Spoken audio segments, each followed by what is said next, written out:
We are live. What's up, chat? I'm going to wait for some more people to filter in here. I see somebody from the UK is in the chat, from Scotland, from Glasgow. Hello. And we got Rachel Linder in the chat. Always coming through. Appreciate you. You know what they say when they drink in Scotland? The glass go up. The glass go up.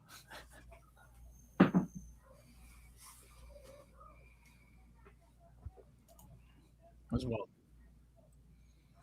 So, all right, here we go. Waiting for a few more people to enter the chat there, taking a swig of coffee. I'm ready for this chat. So, as y'all know, Ben has been making the rounds, it seems. Now that the TRO is done, I'm pretty sure we're going to see pre-recorded interviews with him, like the one we're about to watch here shortly, as well as other interviews that he's doing, in real time.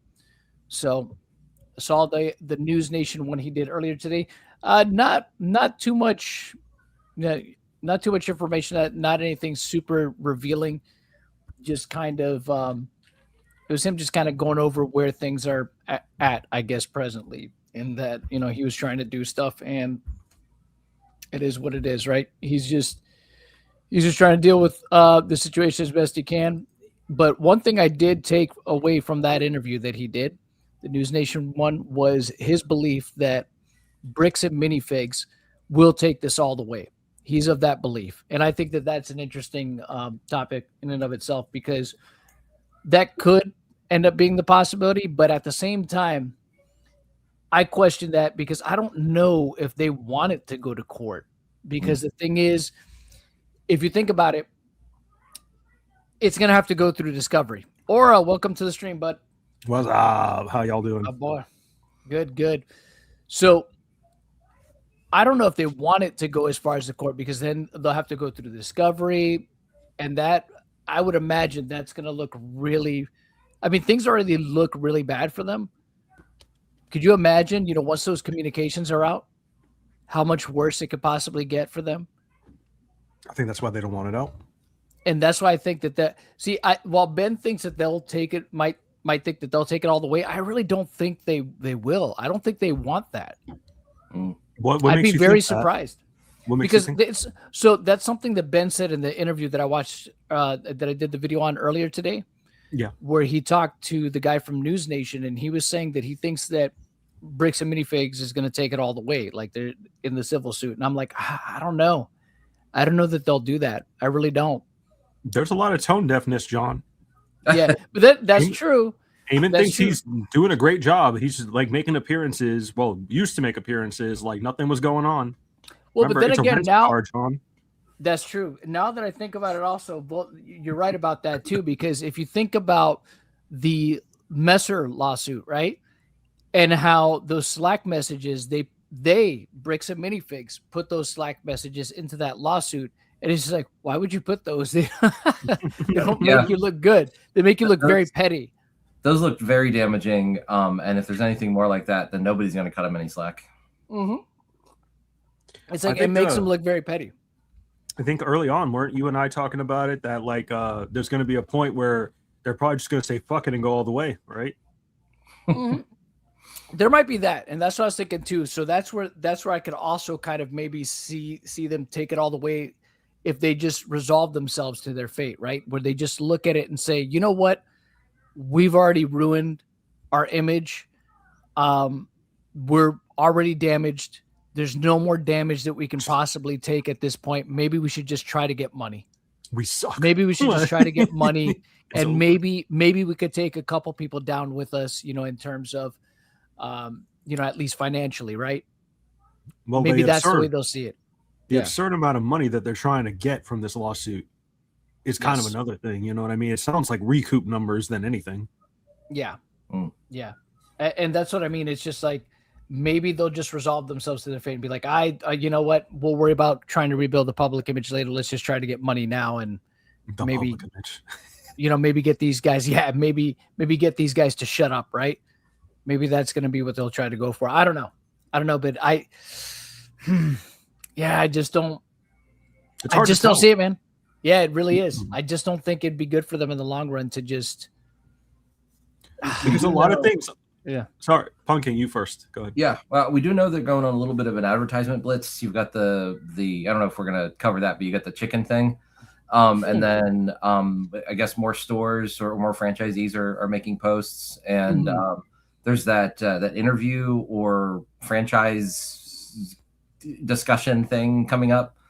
It seems like they are trying to at least put some effort into it, and I've got some suspicions on why and how, but. They are at least trying. Yeah. See, but it's one of those things. It's like it might be way too late. I think it might be way too late for that. But then again, you never know, because the thing is, with a lot of these corporations, right? You know, that they have money, they'll think that, hey, well, maybe if we throw enough money at the problem, we could potentially make it go away somehow, you know. So I guess it just depends on how much they're really willing to spend and how determined they are, and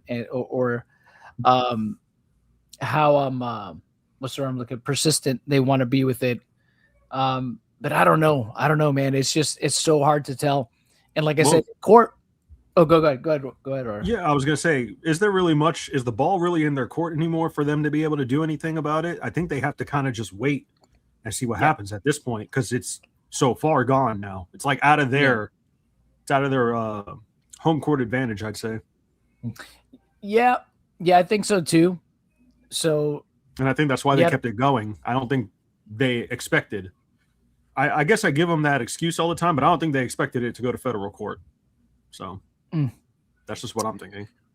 Yeah, it just depends, I guess. There's a big crunch saying here in the chat. Everyone who's saying they're going to settle is assuming they have a rational mind. All evidence points to the contrary. No, I mean, the thing is, civil cases, they usually end in settlement. That's the thing. A lot of times, nobody really wants to go to court. They really don't.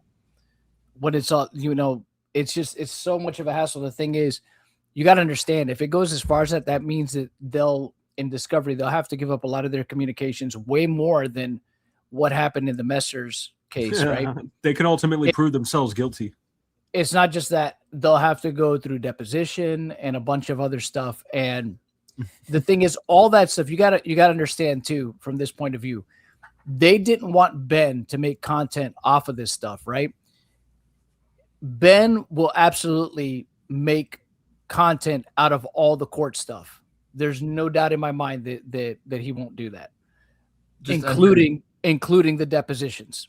Enter JJ's statement. He's a YouTuber. Yes. Yeah. He has like Ben has all the incentive in the world to continue to make content off of this, even the court stuff, to some degree, you know? So I think that man, it's hard for me to see a scenario. Like I said, unless they just don't care anymore. Unless you're just like, well, screw it. Again, we don't care about our image. Let's try to get money. That's the only, yeah, that's the only scenario I see where maybe they're just like, they've resolved themselves to their fate and say, screw it. We'll just do it. We'll do it anyways. Yeah.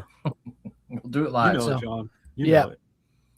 So this, got to give it here to the Punk King. The Punk King's the one that told me about this here, which is the interview that Ben Gorman, the other Ben of several other Bens.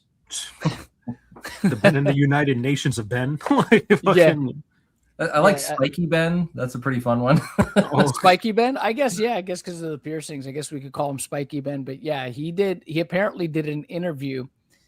I saw a little bit. I heard a little bit of it. I heard you told me it was an interview that he did prior to the TRO and all that stuff. And I guess there's one that he does as a follow-up as well. I think he mentions in the first couple minutes of this, but I thought we could go over this first and then we could actually kind of examine the Gormans interview with Echo Base Network and see the revelations that are in there. Although that one's a lot longer. So that one's probably going to be, we'll probably have to do, multiple streams to finish that one. Cause I think what is this, like 2 hours and 20 minutes or something crazy like that. So that was going to take a bit more time. And this one already, as you can see, this video is already 42 minutes long. So let's see what we can find out about this and what it was that he talked to Ben about prior to that TRO dropping. Hail and well met Slayers of Giants. I have an exciting interview to share with you today. Reckless Ben. If you're a fan of his work, I think this will help you get to know the man behind the camera a bit. This one was a ton of fun for me, and I think Ben enjoyed it too. And this is sick. I interviewed him twice. This first interview was done just before the TRO was put in place. Then that locked us down, and I couldn't release it because Ben couldn't be making content, and I didn't want to add fuel to Bam's completely false claims that Ben and I were colluding in any way. Then I interviewed him again to see how he was doing as he was living under the TRO. Now the TRO has been lifted, so I can share both interviews. If you like this part 1, hop over to my Patreon or Substack for part 2, and I'll make that available as a thank you to supporters first, then drop part 2 for free in a couple So yeah, he did do 2, one before and one after. of days. You'll probably notice that in this first one, I was nervous and talking too much. As I was telling Ben off air before we recorded, I normally interview authors and comic book artists and stuff, though I've interviewed some musicians and TV hosts and podcasters. Go back and check out those previous shows. I've had some amazing guests. If you can think of anyone else you'd like me to interview, put that in the comments. I'll try to make it happen. And Ben was in the middle of editing part 3 and had been working his tail off. So I didn't want to take up too much of his time, so I was kind of rushing. But he was so generous with his time and even encouraged me to ask more questions. He's just the nicest guy. You'll see. There we go. How's it going today? It's pretty good. Kind of lost my voice. I've been talking so much. But I can only imagine. I saw your video that you're working on. I like these funny backdrops that Ben always does. On part 3 and, pulling all-nighters. Oh, yeah. Yeah, it's been insane. But, yeah, getting through it. Got a little bit sick just from overworking, I guess. But I should be good. I'll get better soon. So one of the things, right from the jump, like, I've been thinking about how do I properly introduce you? When somebody meets you on the street and they're like, what do you do for a living? How do you describe your job? I just tell people, I'm like, I make stupid YouTube videos. And they have no idea. I don't know. I mean, yeah, I'm just like, I just make stupid videos and just do fun stuff, I guess. I don't know. I just do whatever I think's fun, Like, At least he's honest. it was fun for me to try and get Brian his Legos back. So I was like, it's like a fun journey I went on, I guess. I don't know. But the journey's not over. The journey's still going. It's going to be a fun journey. So, it just seemed fun to me. So I was like, I'll do it.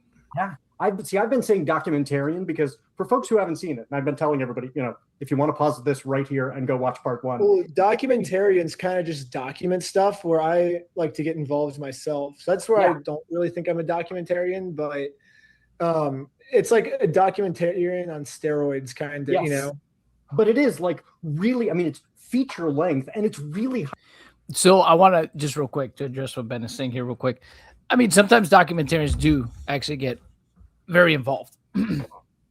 Sometimes the reason a documentary comes to be is because of somebody wanting to further a cause or actually discover a cause as a result of something completely unrelated. One of the best documentaries that I've ever seen is this one on Hulu that is about the Amazing Jonathan. I don't know if you're mentioned that. Oh wow. Yeah, that's one of the best documentaries I've ever seen, and here's why.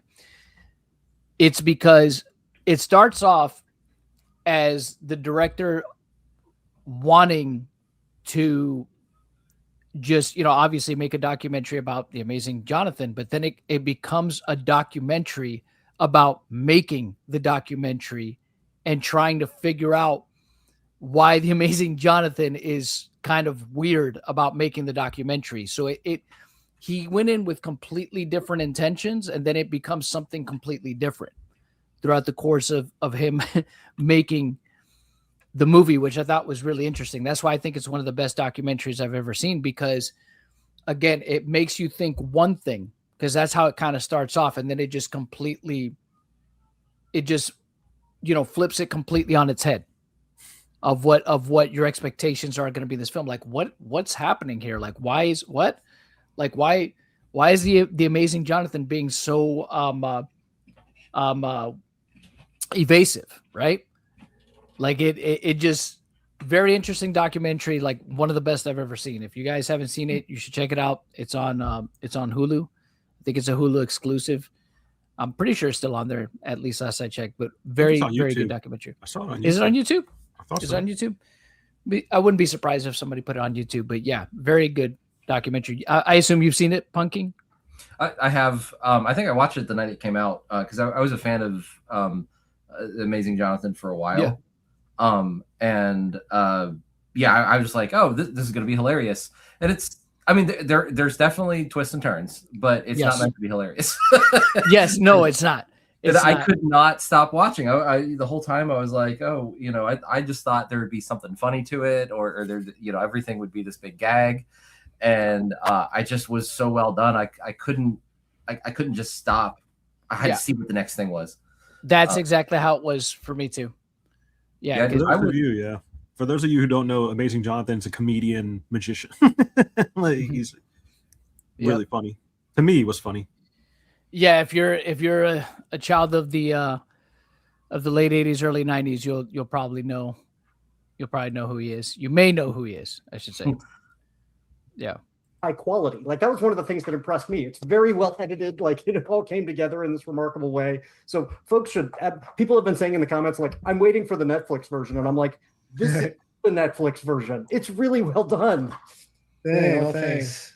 Yeah. And so I wanted to, kind of give folks an opportunity to get to know you. That's the whole nature of this show, is like, who's the person behind the work that you love?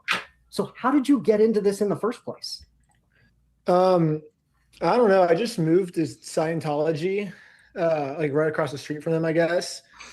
And then I was looking at a bunch of like documentaries on Scientology because I didn't really know what it was. And so I was like, oh, like this is crazy that this still exists. I knew that they like believe in like a science fiction writer's writings or something, like an aliens that a science fiction writer wrote about. But I started watching these documentaries about it. And yeah, he's talking about L. Ron Hubbard, who may or may have not been absolutely crazy. But smart, but was actually very smart. I was just, created a one of the biggest scams in the history of this country. So, and by the end, they kind of kept them away from the public eye. They left their L. Ron Hubbard in the cupboard. Yeah, they did. But yeah, they all had like millions. Well, we'll talk about that later. Actually, let's see what Ben has to say here. Because there's $1 million budgets, and I'm like, these suck. Like I could do better. Like I had literally no money at the time. I couldn't even like pay for my own food. Like I was living in my car. I was just like sleeping outside my friend's house who lived at Scientology. So I was living in my car. I was like, I bet with my $50 I still have left in my bank, I could make a better documentary.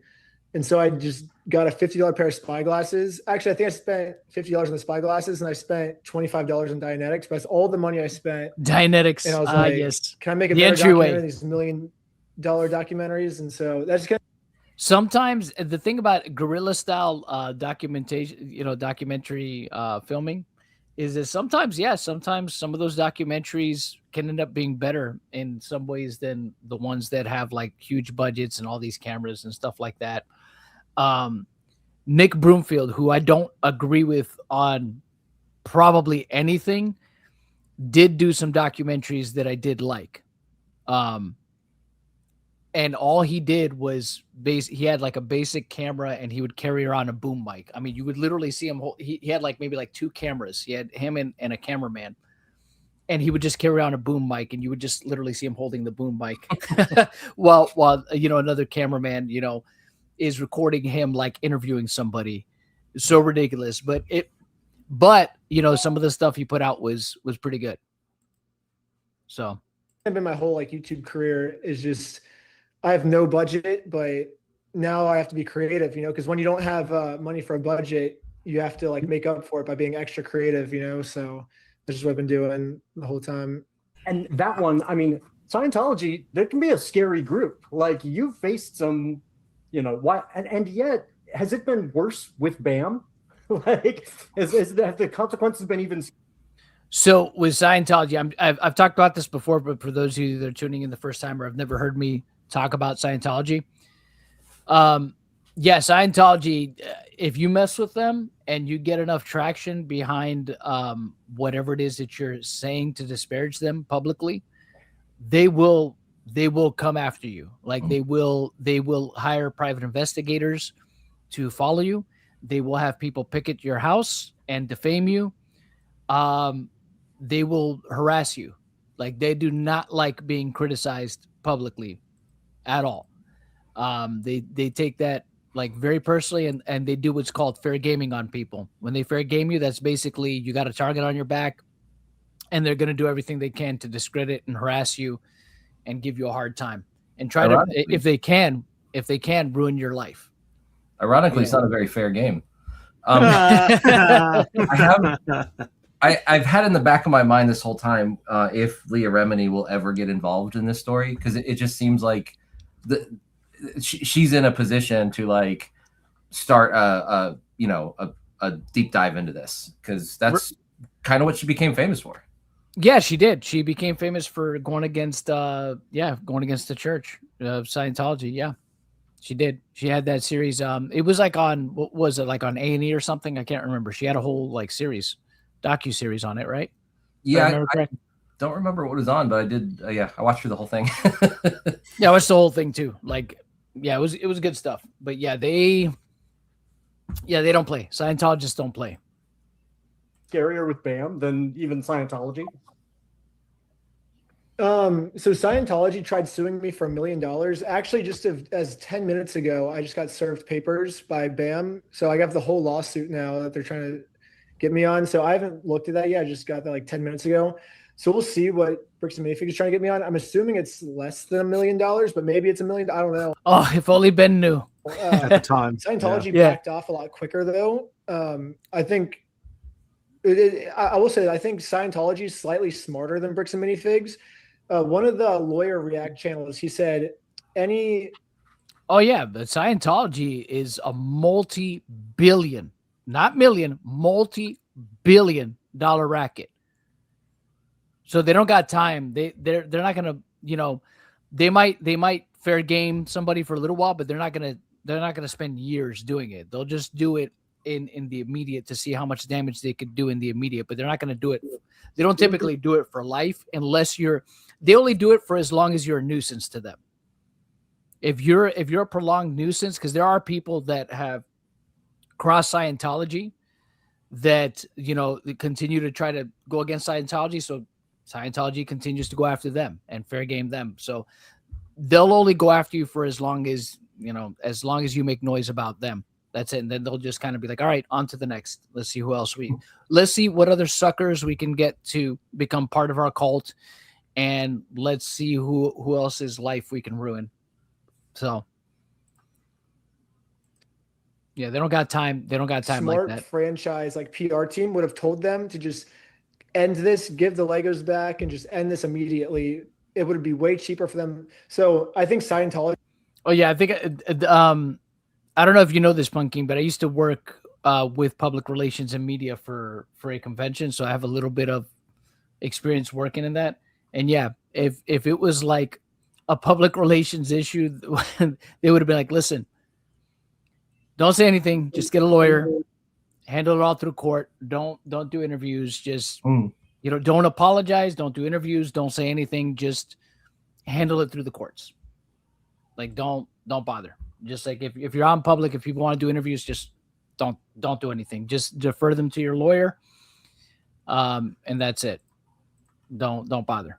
You realized that sooner, so I don't think it's because like Bricks and Minifigs is scarier than Scientology. I think they're just stupider than Scientology. Yeah. I would agree with that. They're willing to like die on their own grave. Or like this is the hill they're willing to die on more than Scientology was. They only know how to double down. Well, and for folks who have not seen part 2 yet, and I encourage everybody, join Ben's Patreon. You can see part 2. It just gets wilder. Real quick here, just to address this real quick. Scientology is a cult. It checks off all the boxes. It is a huge scam. Yeah. I wonder, do you think do you think the BAM folks could survive a day in Scientology? Because they do lie detector tests. That's like their main thing. Yeah. The thing is that the lie detector tests that Scientologists do are like fugazi. They train people how to use the cans, as they call them, right? Mm-hmm. There's an actual name for them, but I like that some people call them the cans. But they train people how to use that, but that's not an actual legitimate like lie detection device. And the thing is, as we know, people, even if they did have like a legit lie detector device to hook people up to, obviously you need somebody trained to read it. And even then those can be beat, right? There's people that lie so well that they can come off as truthful. So I'm not saying anybody that breaks a minifigs would be able to pass that, right?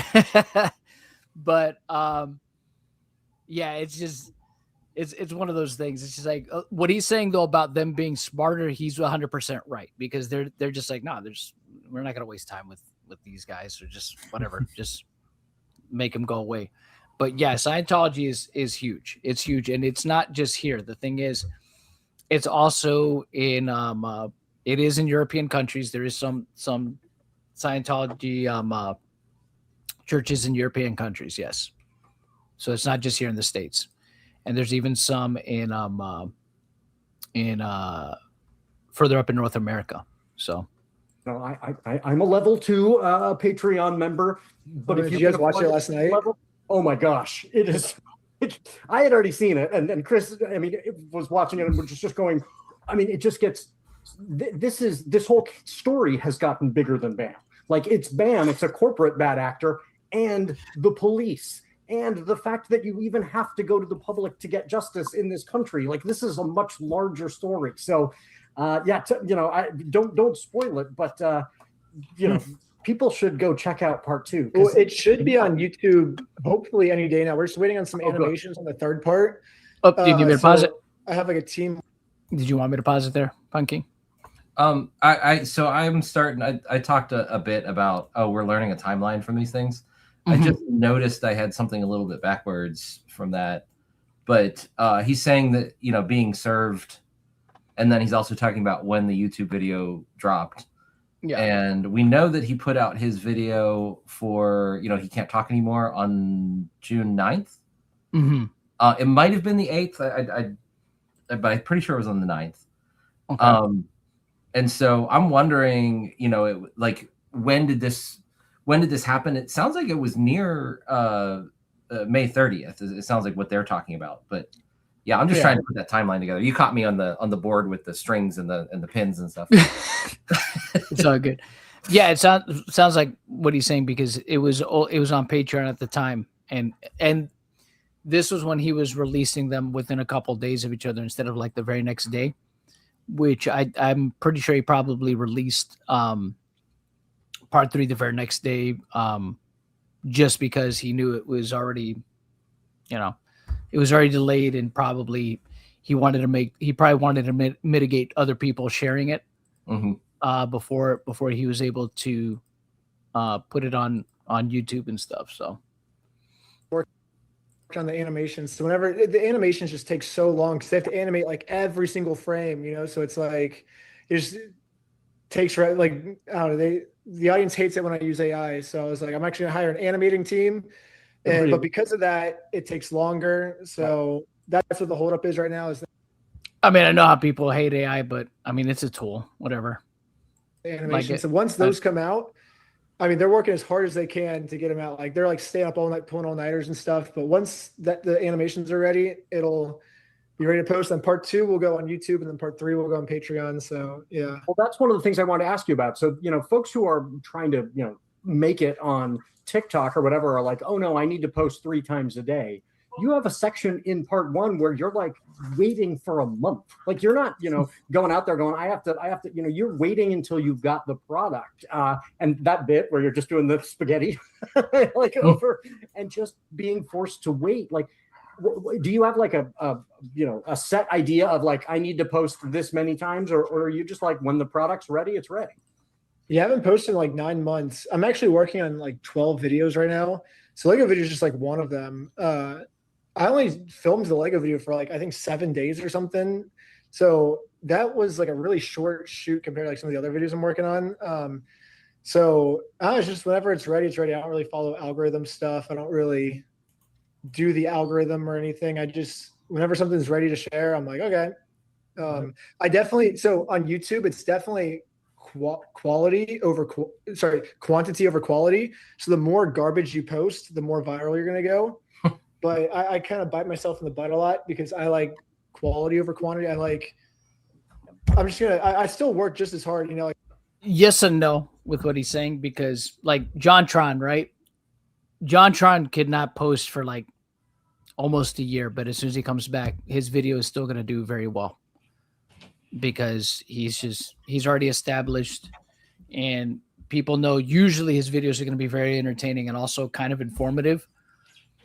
But it just depends. It's different for every YouTuber. Sometimes he's right. Yes, sometimes posting consistently can lead to that, but not always. Sometimes it's stuff like what he's doing and other people that do like these funny, like informative type of videos. Like I said, like the kind that JonTron does that end up, really hitting that algorithm and, getting past like 1 million views and stuff. I'm spending every day on these things, but and like all my friends are out like having fun at parties and stuff. And I'm just like in my room, like just grinding on the weekend, like every weekend. Like I haven't gone out and like had fun like a long time, but because I'm just constantly working. But I personally, I think at the end of the day, I'll get way more fulfillment in life if I do quality over quantity, where it's like I can look back and be like, the things I did were awesome. So you've had to leave the country. Where are you now? I've been kind of like traveling around Mexico, just doing. There's still more stuff I want to do in Mexico too. So, and then I just think there's something so funny about like the police can't get me for these mystery crimes here in Mexico.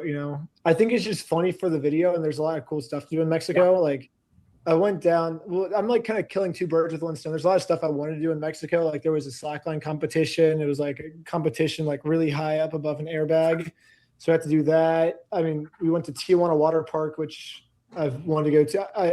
Went there like 3 years ago. I just thought it was so cool. I was like, I want to go back to that. So I've just been kind of like traveling around Mexico. So but people should understand this has forced you to leave the country. You were swatted. That had to be freaking terrifying.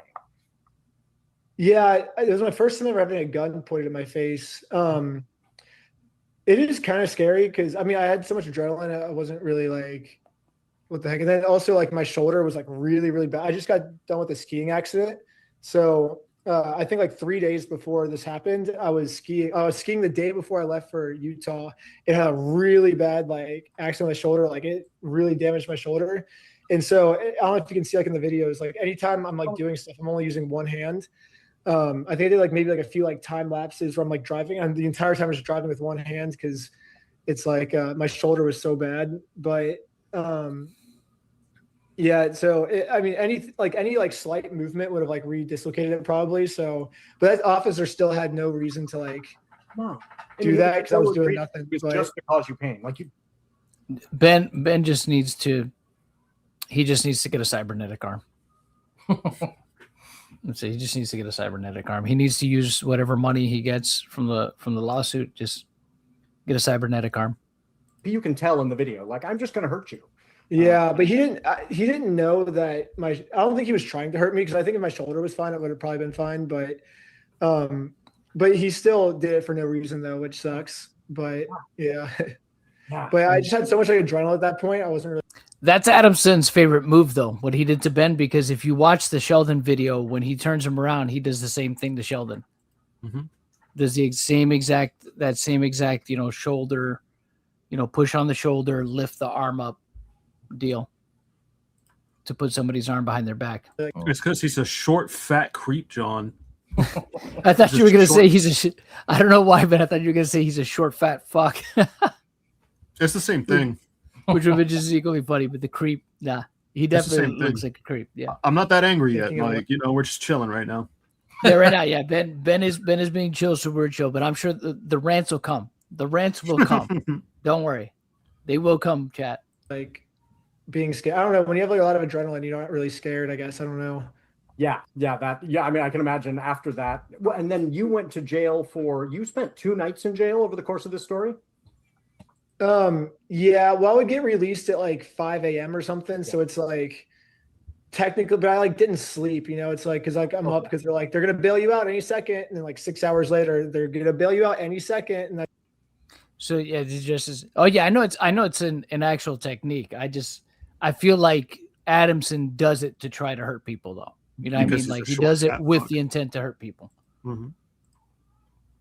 I just couldn't get, cause like they would bail me out and then the person would be like, oh, well, actually now we upped your bail. You have to pay it again, but you can't have a refund on the first bail. And like, what?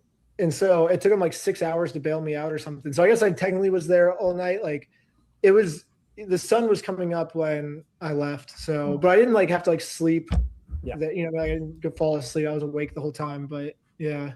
But still, I mean, that in and of itself is something most folks out there have actually, in this country, far too many, but a lot of folks have not experienced, which has got to be terrifying in and of itself to just be like, well, this is where I've ended up as a consequence of fighting for a guy's Lego sets that have been stolen from him. Like, that's the thing that's so wild. You're sitting in jail going, I was just trying to help a guy get his Legos back. Yeah. Sitting on the Lego The cell. whole thing is, That's such a great response from Benny. He's like, hey, you're in jail. You're thinking about how you just try to get a guy's Legos back. And he's just like, yeah. That's so funny. It's such a Ben response. It's great. is mind-blowing. And so for you, like, we were talking about this last night. You're looking at those, that ticker going up, and this is normal. Like you've gone viral before. For us, this is wild. So what was the first time when you had that experience where you were just seeing that going crazy? Probably the Scientology videos. It was kind of funny because it was like I actually just got a job as like a busboy, I guess, at a restaurant. And then I worked one day and then I got home and then I made more on YouTube. So I just quit the next day. Yeah. I was like, I guess I'll just do YouTube now. Yeah. So I worked as a busboy for one day. So somebody out there had you, bussing their table, and now, they could look back and go, I think that was reckless Ben. Yeah, that was funny. Wild. Yeah. So, again, I'm assuming, taught high school for 20 years. You didn't sit down with your guidance counselor and go, I'm going to be a YouTuber. No, I was supposed to be an engineer. Yeah, I was a mechanical engineer. I don't know. I worked in engineering actually in like a cubicle in a place called Cincinnati Sub-Zero for about 2 years. And a bug just flew in my mouth. What the heck? I worked there for about 2 years and I was just making all these like crazy contraptions. Like basically they have like an assembly line. I'm like, I can create these contraptions and stuff that'll like assemble these like hemotherms and stuff like open heart surgeries like way faster. And it was sick. But then like my boss would just go to the credit and I was getting $17 an hour. I'm like, what? I'm saving the company like millions of dollars. Like, can I just have credit for my work? So then I don't know. I dropped out to become a professional slackliner. And I put it on hold. I didn't like drop out. I guess I just put everything on hold. So I was like, I'll just do slacklining for a couple of years while my body's healthy. And then after that, then I'll go back to engineering. But then I don't know. Then I just did the Scientology thing. And I was like seeing that people can make money on YouTube, and the people that were making money on YouTube, I was like, these people aren't creative at all. These guys suck. And I was like, I'm kind of creative. Maybe like I could also make money on YouTube. I don't know. So I don't know. I just think if you like want to do something, you should just do it. Like there's no reason you can't. I don't know. I mean, but you have had to acquire a lot of skills along the way. Like I'm sure the first time you made a video, you were like, this is a lot to learn about editing and, the animation, like you said. Well, I still don't really know how to edit. Like if you watch all my edits, even in the Lego video, they're all super simple. Like I don't do anything like fancy in the editing. It's all just like storytelling. Like the storytelling is the hard part. Yeah. My storytelling has gotten a lot better since like, if you watch the Scientology videos, it's just, here's the fact about Scientology. Here's another thing Scientology does. Here's another thing. There's just no story. It's just me making fun of Scientology. So, but now it's like, I could do the same thing with Bricks and Minifix. Like, here's a fact about Bricks and Minifix. Here's a fact, but instead I like made it a story, and you feel like you're on a journey and you're hooked. Where there's like early Scientology videos, definitely don't have that. Like, if I did the Scientology series now, it'd be crazy, But I'm already SP is what they call it, so I can't go back. But that was one of the things I really admired about this last one is the way you played with time. So, storytelling, that kind of traditional is like, I'm going to start at the beginning. I'm going to go through the end. So what he's saying there about just real quick about Scientology, he's basically he's a marked man. They already know who he is. He can't go to any Scientology place. They'll immediately, as soon as they see him, they'll know, right? Or as soon as they run any information on him, they'll know. He could try to go in there as pretend to be somebody else, but they'll know that it's him. They have a very the crazy thing about Scientology is that they have a very good information network. Like, so they'll know who he is immediately. He can go, even if you were to go to some place out of state, as soon as they see his face, it'll pop up. It's like, okay, nah, get this guy out of here.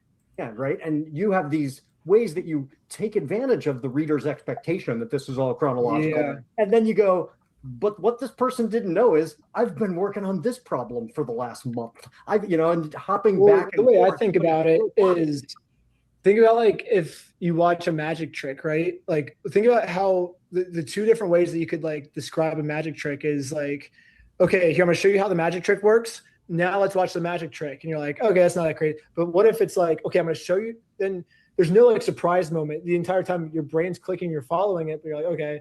But say you show the magic trick first. Now the audience is surprised, like, oh my gosh, like that caught me off guard.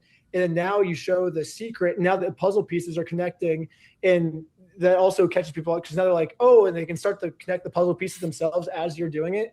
So I kind of think of the thing is the same way. It's like, well, let's show the magic trick first, and then let's show how I accomplished that, and it makes like a more reaction, I think, for the audience. Yeah.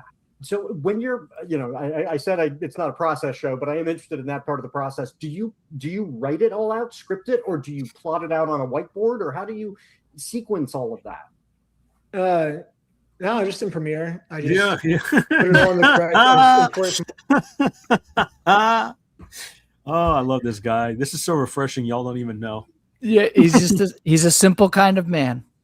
He's Well, just it's not a even simple that, kind bro. of man. He has no ego at all. And the thing is, like, I like how he didn't even tell Brian he didn't know what he was talking about. And he just answered him. He's like, I use Premiere. I love it. Oh man.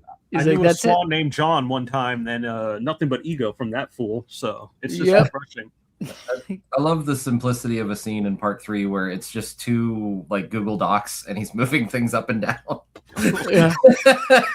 He's like, I just do it simple. I keep it simple, and I'm like, I respect that. Like, no need to overcomplicate it or be pretentious. He's just like I like him. He's just so polite. He didn't even want to be like, he's like, I just use Premiere, bro. He's like, there's no whiteboard, there's no cork board, there's none of that. It's all Ben right here. Yeah. That's so funny. My camera, put it in, and then I just go on the microphone. And I'm like, well, this is what happened. And then I just pretend like what I've been trying to do for the last couple of videos is I want it to seem like personal with the audience, because I read somewhere it's like the audience relates to your video more if they feel more personal connected, So it's like, oh yeah, of course, 100%. He's right about that. I've been reading that like a lot of like overproduced stuff an audience doesn't really like as much because it doesn't feel as personal. They don't feel like they're close to you. But so I've been trying to like purposely like do that. So what I mean, I haven't really seen anyone else do this on YouTube, but I've been trying to make it a style of like, I want them to feel as if they're watching the YouTube video with me, like sitting down next to me watching it. So I just put all the time, like all the footage in a timeline, and then I'm just like watching it. And then if I was like, had my friend here sitting next to me, like if I'd like pause and give him some context, I'll like pause the video and then do the narration as if I'm giving my friend context next to me. And so that's why I have like the pause buttons and like the fast, because I want it to seem like the person watching the video is just sitting next to me, like watching this like video, like the person's just sitting.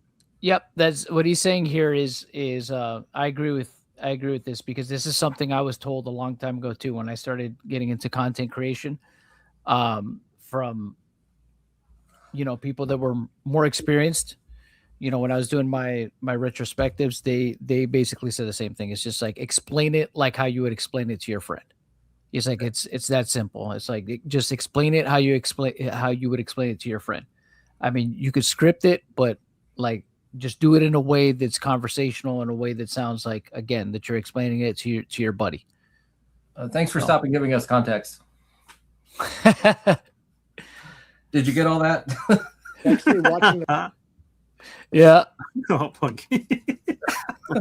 this man, ball footage, he truly watching it, is. so- He truly is the pun king.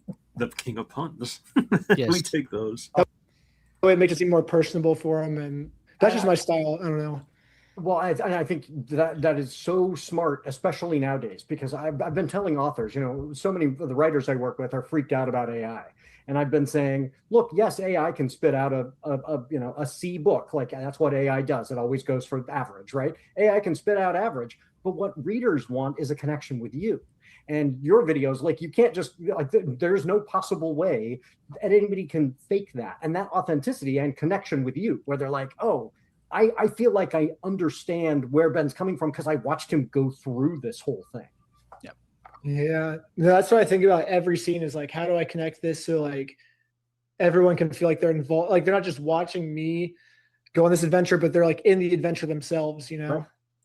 Right. Yeah. And I mean, I can tell you as a viewer, it totally worked for me. Like the whole, like, you know, literally in some of the shots, I'm like, oh, I feel like I'm in the car. I feel like I'm, you know, walking in with you into this very tense situation where you're like confronting somebody, you know, and it is amazing what they are willing to say out loud with their human mouths.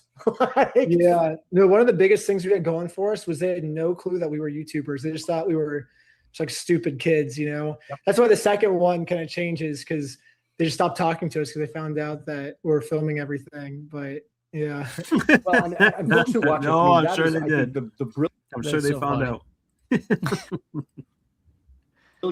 It's funny, especially when you think about it, right? The way all of them handled him, right? Especially like Joshua with the phone and stuff like that. They handled him like as a kid. It's just like, dude, he's like a grown ass man. Well, he's Like, more Ben is a clever. He's more Yeah. clever than people would perceive. Because, like, if you just Exactly. listen to how he speaks, you'd probably get a preconceived notion that he's like, Yeah. you know, not that smart. He's like some half-witted YouTuber.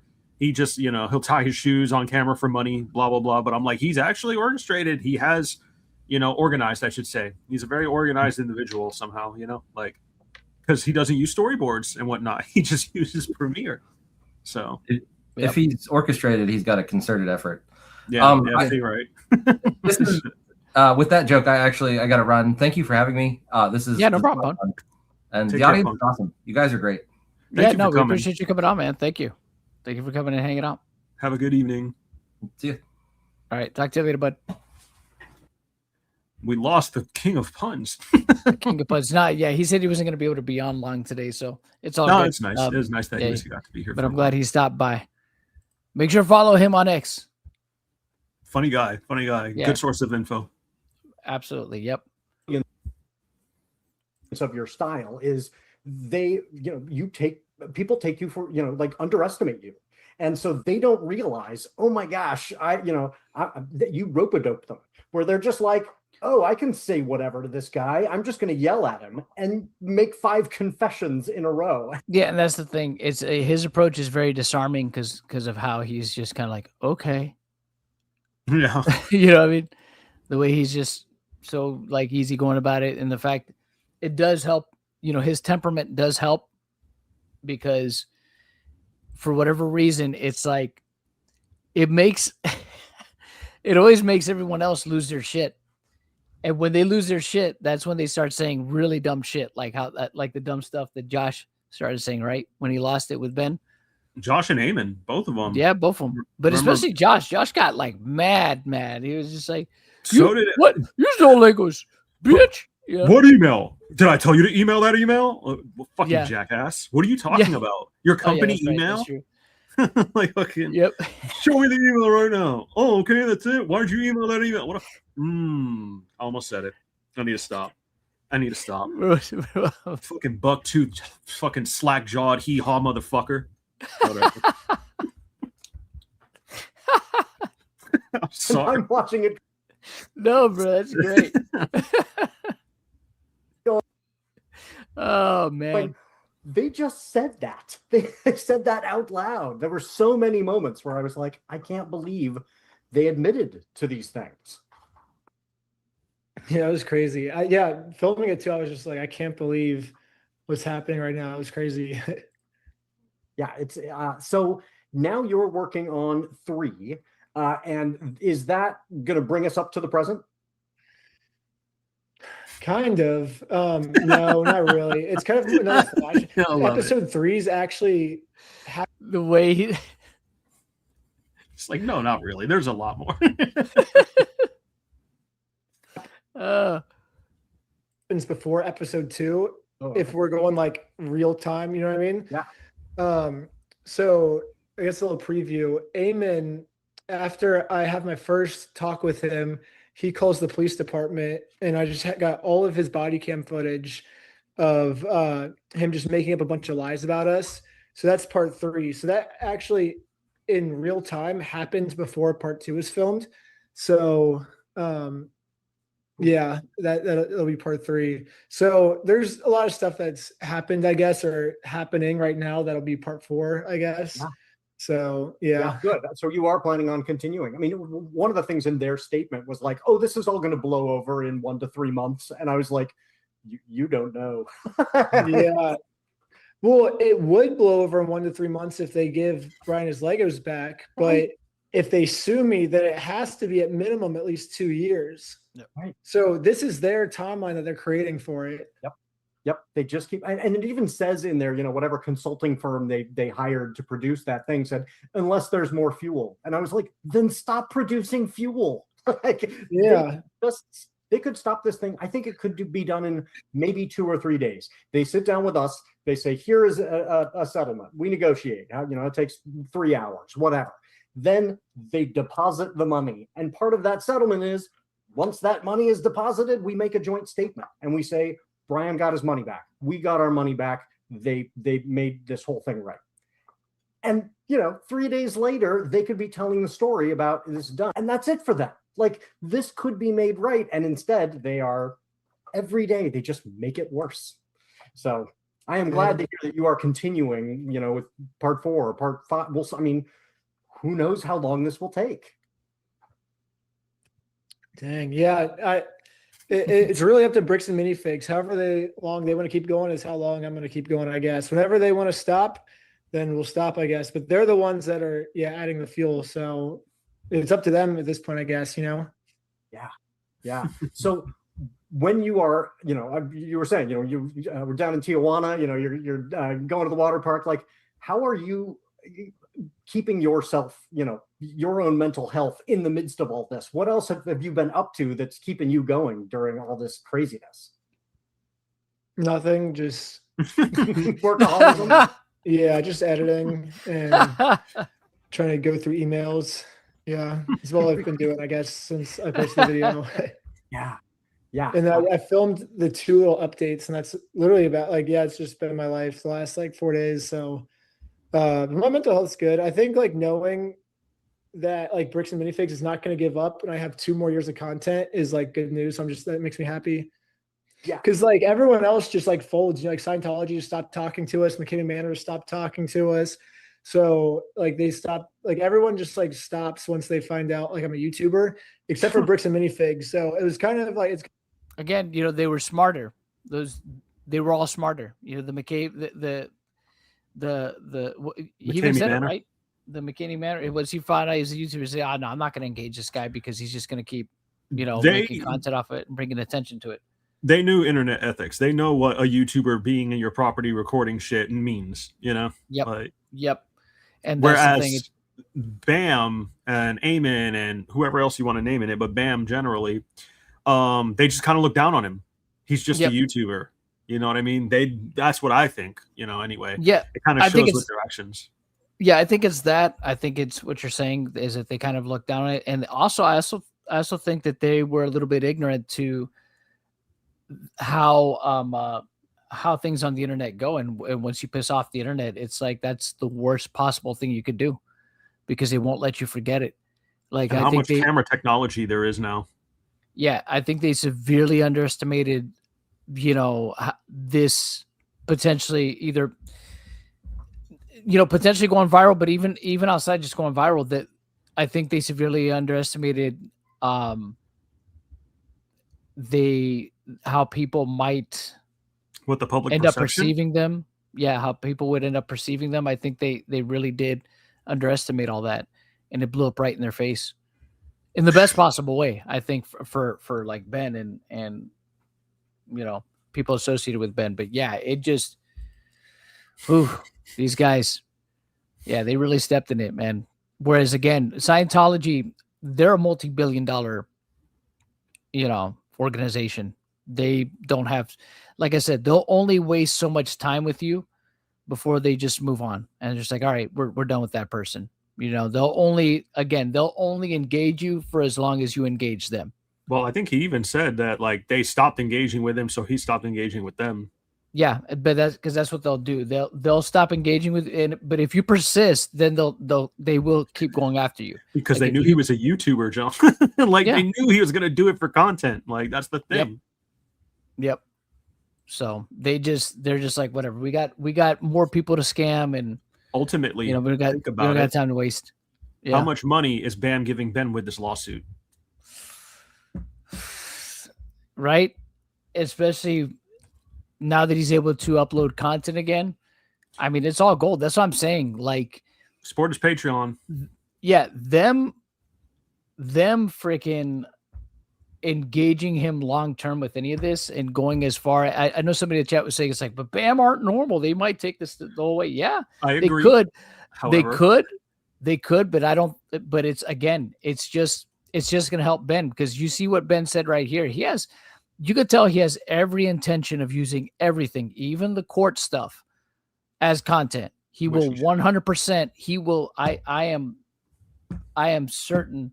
I'm fairly certain that he would salivate at the proposition of making a video out of Eamon's deposition or Josh's deposition or whoever else at Bricks and Minifigs' deposition, putting that in one of the future parts. Him going over just the communications, right? Putting that in a video, right? Once they go to Discovery, it's small just like scale everything. thinking, John. Yeah, That's small scale, John.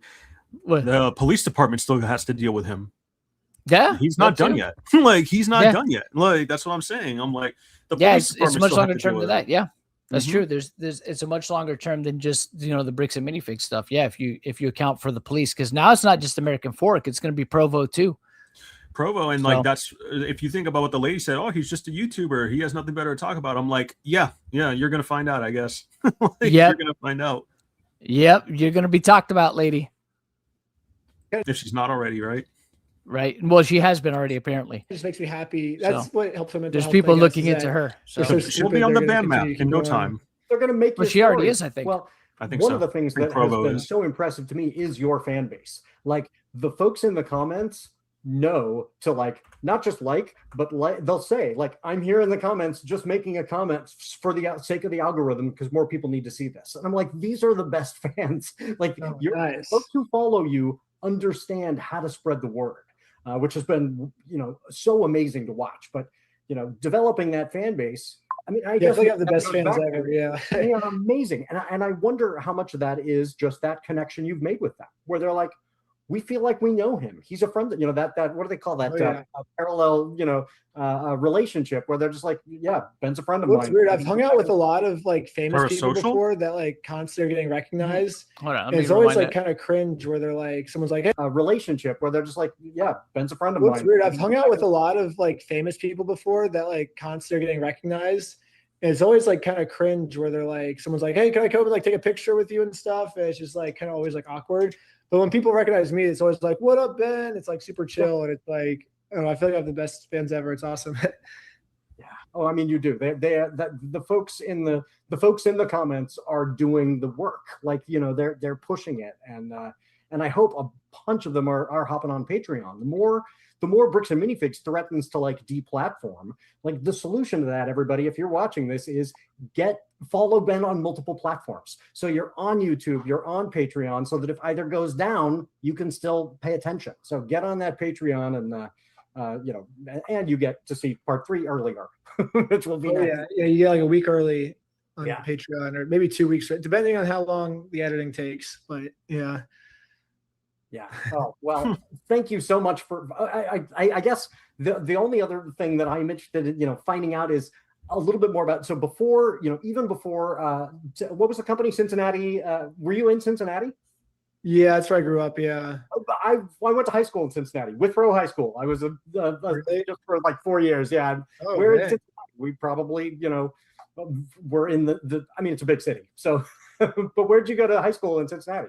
Fairfield. Oh yeah, yep, you were out that way. Yeah, so I was Yeah. bused into to Withrow, but lived out in city limits, but near like Oak Hills, like. So that's wild. So when did you leave Cincinnati? What was it? Probably like 2018, I'd say. So 8 years ago. Or wait. Yeah, 8 years ago. Yeah. And you moved out to the West Coast? Is that? Yeah. Yeah. Well, I kind of like traveled around for like a year. I was just kind of like homeless, just going from like slackline competition to slackline competition, just like all around the world. And then, I just ended up in California. And what's the slackline scene? Like, I don't know about, that level of slackline competition. There are competitions globally? Oh, yeah. Like I just went to one the one I just did in Guadalajara, in Mexico. They do them in like Japan, China, Germany. Trying to think where else they do them. A lot of them around the United States. Like I've been like they do one in Colorado, Virginia, California every year, and yeah. That was one of the moments in the video. So if folks don't know you and this was their first exposure, when you have to go to, I'm not sure if this was in part 1 or part 2, but when you had to go to Mexico, then you're on a slackline. Oh yeah. Like, holy crap! So you could do that.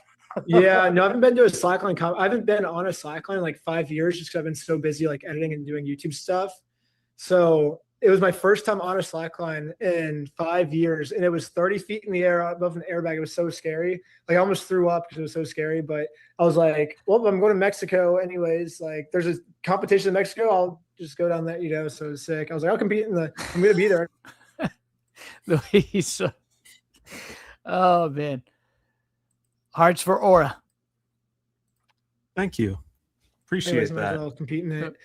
But yeah, I still have all my skills, which is sick. I haven't touched it in 5 years. I can still do everything, but it was scary though. It was really scary. Because it's like if you land wrong, I think half the athletes got injured with like dislocated shoulders and stuff. Like it's so bad. Yeah, and my shoulders aren't great still from that skiing accident. So it was scary.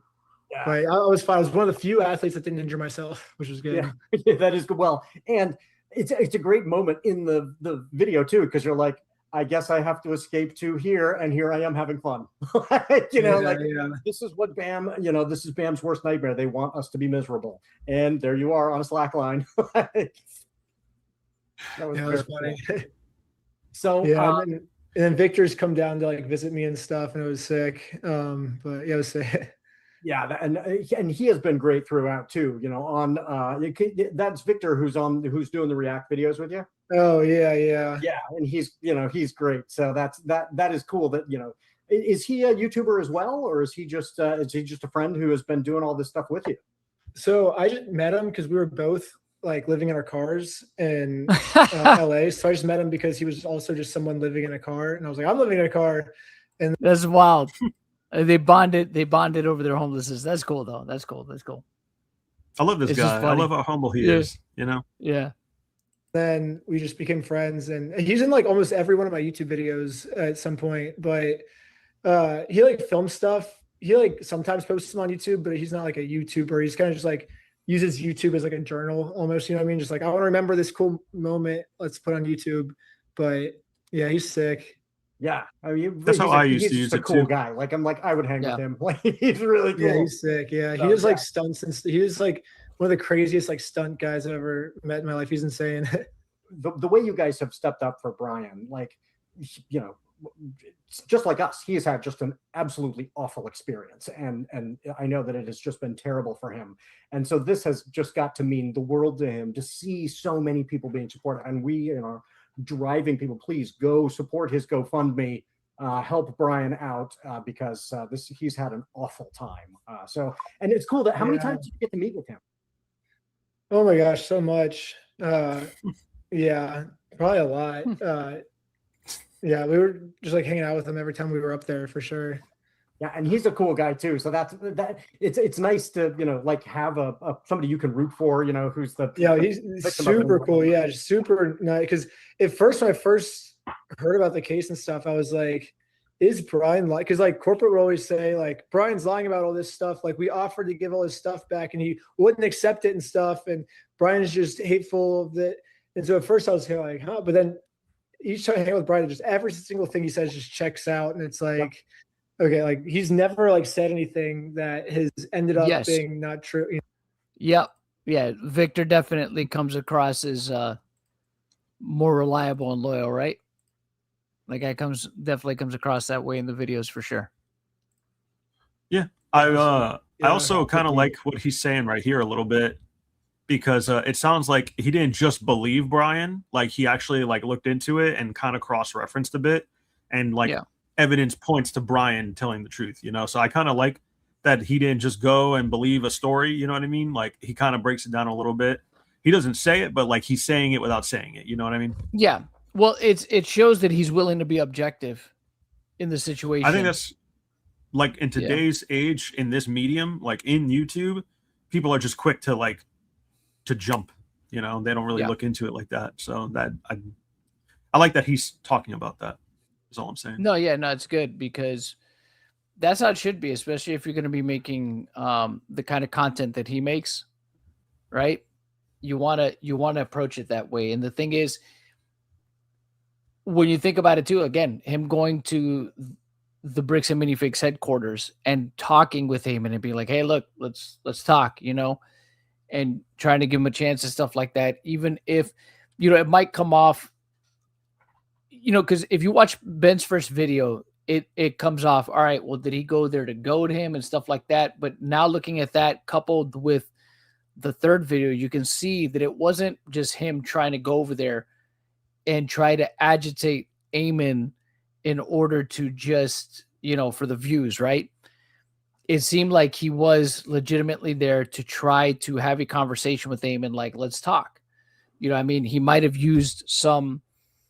the whole thing starting off the conversation was like, hey, you have Brian's Legos, this, that, or the other, might come off as accusatory, but you see that the more they talk, it was for the most part, a calm conversation that did have its moments of getting a little bit more heated, right? It had instances where it got a little bit more heated on Eamon's side, for sure. Where Ben maintained his composure pretty much throughout, but you could see there was times where Eamon was getting frustrated, got a little bit upset and whatever. But Eamon's demeanor from the time he came out, though, with his arms folded, you could tell that he was already kind of like, he was ready to, just, I don't want to say fight, but he was ready to not be cooperative. He didn't seem open when he came out.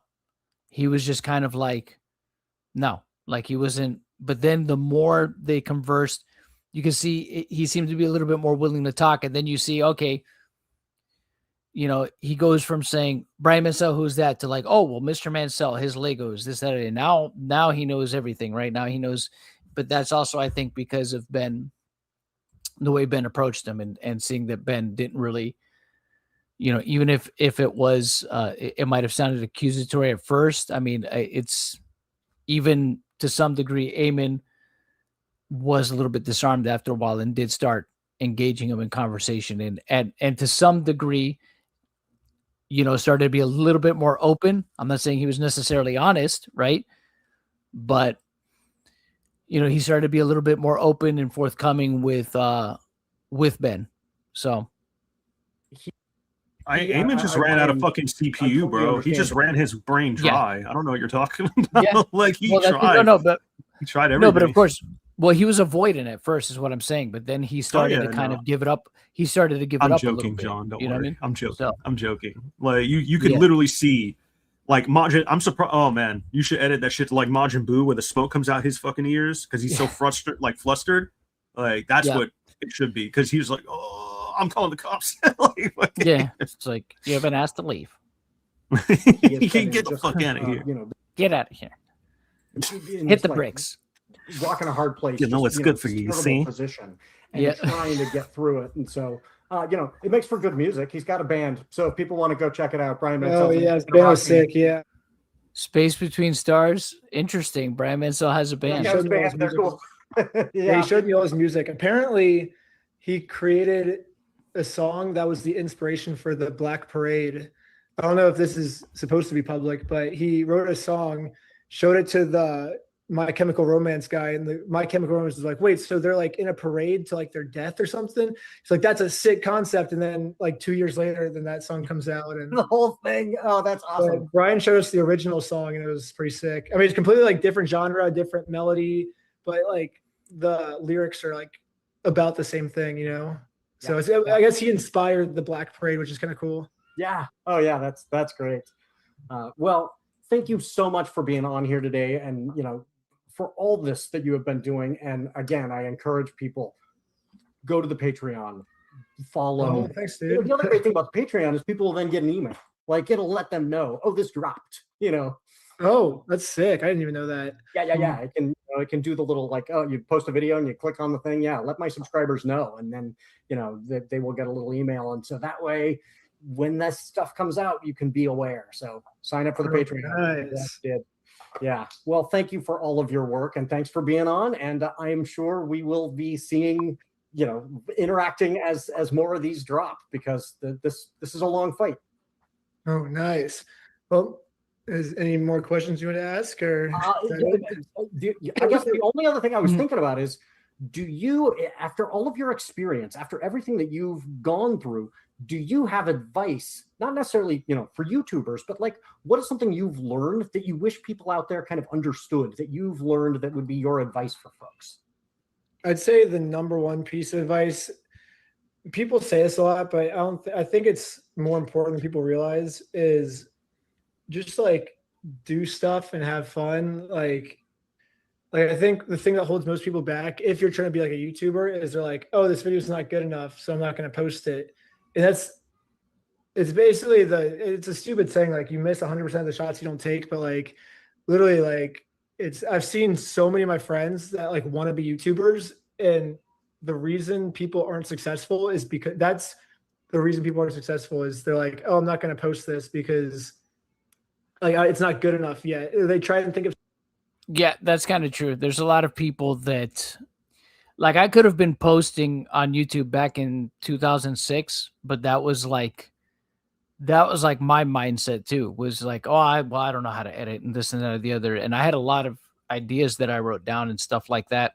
And early on, when I started making videos too, I did that. There's a lot of videos that I have like full scripts for that I never followed through on. John, I have binders of research that I've never made videos on, like binders of research, because I wanted to be thorough. Yeah, I made like full scripts of videos that I didn't know, and then finally, like, I just said screw it, and I just did it. I learned how to, and I'm gonna get editing software back at some point so I can start editing videos again, instead of just using OBS to like do everything in one take and upload it as a video. But that's something that you just have to do it. You just got to pull the trigger on it and just say screw it. And if everything is always going to be criticized no matter what. You could think you did the most perfect job, but there's still going to be people that are going to find something. There's always going to be something to criticize, which there should be, but there's going to be people that are just looking to tear something down just because, not provide any kind of constructive criticism. They're just going to shit on it because they want to shit on it, right? But you got to make things that I think, like he's saying, kind of like you want to, because like, what is it? Even though I don't like it, my first video, my real video, was with the Vic Mignogna situation, because I felt like I wanted to help. I wanted to do something. The reason for me even coming back, I want to help and do something. Like, same, and that's like me too. So it's just, for me, it's like I've always liked the flow of information, whether it's something that people, if it pertains to people's interest, or something that is just, or just potentially exploring be helpful. My personal interest too. You know what I mean? Like, I was going to make a video about Castlevania, John, because of the Netflix series, and I have a ton of research about it. And I never made anything with it. Well, we're gonna make it. Don't worry, man. We're gonna make it. Yes, it is Ben Gorman's interview. Yep. So it's like, so what he's saying here, yeah, is correct. There's a lot of people that are just like, oh, this, that, or the other. And the thing is, you'll do that. You'll make excuses for yourself why you shouldn't do something when you should just do it and find out. And that's where a lot of people's regrets will come in.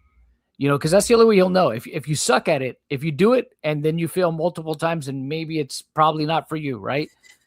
But the thing is, you won't know unless you just pull the trigger on it and find out and see.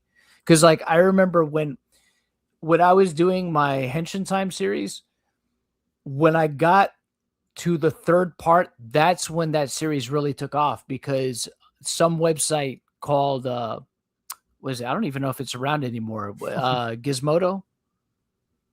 I think it is. I don't think it's. I think it's a little more scarce than it used to be. Yeah, but I remember that's a site I guess people used to use a lot. I wasn't even that. I had heard about it, but I wasn't really familiar with it. It was IO9 or Gizmodo or some shit like that.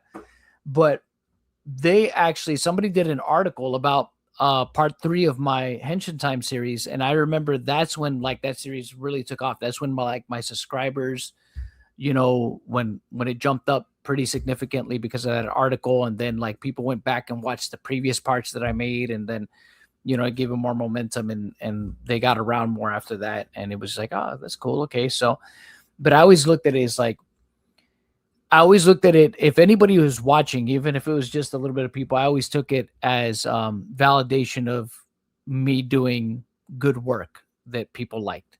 You know, it wasn't about really trying to get famous. I just wanted to do the work. I just wanted to put in something that I thought people would like to see and that they would enjoy. And if, you know, if they like it, cool. And if not, you know, it's cool too. Whatever, you know, different strokes for different folks. So something that's like too big of an idea, you know, and they just can't do it. Where it's like, if they just went and did something that was like, they thought was funny and then just posted that, and then the next day they posted something slightly better, and the next day they posted something slightly better. And you do that every single week, you know, like maybe not every day, but like every week I'm going to post something that's slightly better than my last. Then in like 4 years, you're going to be amazing. You know, like for me, like my Scientology series sucked, you know, like it was terrible, but like if I wouldn't have posted it, I wouldn't be here, you know, because I just try to make every series and you can see if you go through my videos, every video is like, oh yeah, you're always going to hone your craft. The more you do something, the more you hone it. You know, my editing got better, obviously, the more I started editing. More ideas for editing, more things, you know, in regards to how to tell, you know, how to script a video, all that stuff, you know, it all gets better the more you do it.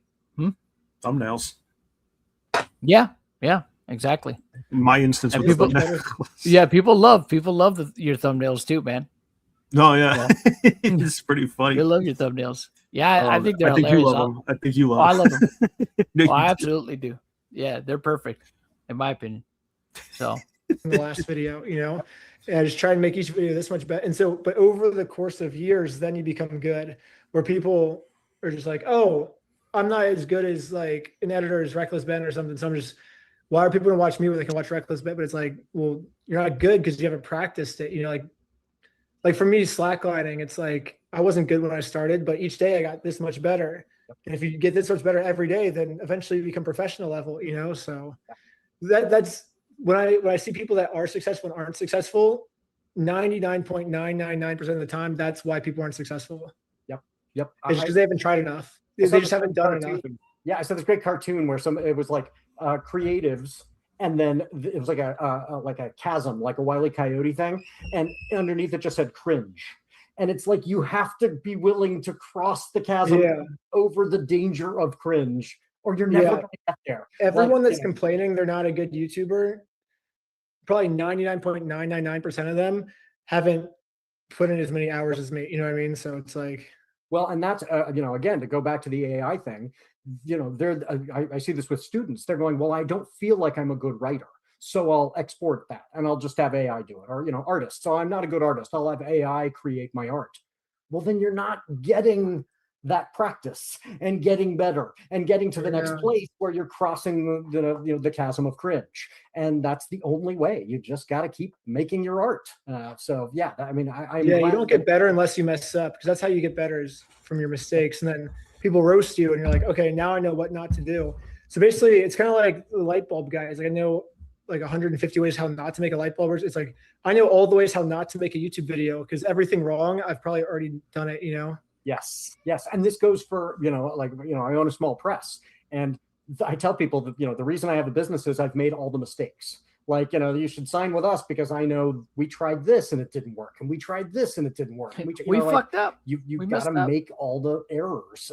And so, yeah, that is the key, which is excellent advice for folks to go out there. And I don't want to say don't be afraid. It's okay to be afraid. Be afraid and do the thing you're afraid of. That's good advice. Yeah. Well, another thing too, with my videos is if I'm not like scared at all, then I know it's probably not a good video. Like, you should always be pushing yourself. Like, don't just put out slop every day. Like, you gotta if you're pushing yourself every single day where like you feel uncomfortable, then you're doing it good. Yeah. Yep. That little extra. Yeah, that's the saying I was told a long time ago. It's just like, you got to be willing to sacrifice and be uncomfortable. Oh, this is a little terrifying. Like that makes. But after a year of doing that, you'll look back and you'll be like, I was scared of that last year. Like, what the heck? Like, why was I scared of that? That's nothing, Yep. Well, I mean, the idea for me of getting on a slack line that's 3 feet off the ground is terrifying. And you were on one that was 30 feet off the ground in Guadalajara. Yeah. Like my friend Sheldon, for example, one of the guys in the video, my first time meeting him was the Lego video, and he was terrified to like wear the spyglasses and just like talk to the owner about the Legos. You know what I mean? He's like, what if I mess up and all this stuff? And then he did another video for me where there was like actually high stakes, and it was like a pretty high stake video that he had a big role in. And it's not out yet. I can't say what it is yet, but it's funny because he told me, he's like, looking back after that, now I look back at the Lego video, he's like, how was I scared to do the Lego video? That was nothing, So it's like, if you just keep doing stuff, eventually you'll look back and you'll be like, oh, well, that was easy for me, And it'll make every other one that's not quite as high stakes as the super high stakes one feel easier. Like, I've done worse than this. I've done. I think that also comes with education, right? Education, I think, beats hesitation. I admire like his lifestyle and his mindset, where he doesn't let fear dictate his decisions. In fact, I think he sees it more like, oh, I'm afraid, I'm going to do it anyway. You know what I mean? Yeah, it's a challenge. Yeah. I mean, it's a challenge. It's a challenge to overcome. Mm-hmm. Not a lot of people are like that, especially nowadays. Yeah. I think that it also helps people too to be informed, or try to be informed before going to certain situations too, right? Like with what they dealt with in American Fork. Be informed about your rights, in case. But then again, in fairness to everybody involved there, nobody expected to get arrested or to be, they might. I mean, I'm sure they had at least police force. Yeah, I'm sure. Yeah, exactly. I'm sure they had an expectation that maybe the police would be called, but I'm sure they had no expectation of being arrested, right? And being harassed by the cops as much as they were, being raided by the cops. I'm sure that's the last thing that was on. Brian had to go through all that. So like even Sheldon, I think, said that Brian informed them well informed them before they did anything. But that was in Oregon though. Remember also, I mean, I think they might have, they anticipated that more in Oregon, but I don't think they anticipated the degrees of how bad it would get, like when they went to Utah. No, of course not. But I was just saying, I think they kind of had the mindset like, this shit ain't gonna be easy, I for sure, at least that. I agree. They knew that much. Imagine being Brian and you have to do all this like to begin with just to get your shit back. I don't know. Like, I don't know what he would have done if he didn't contact this YouTuber, right? What are the odds?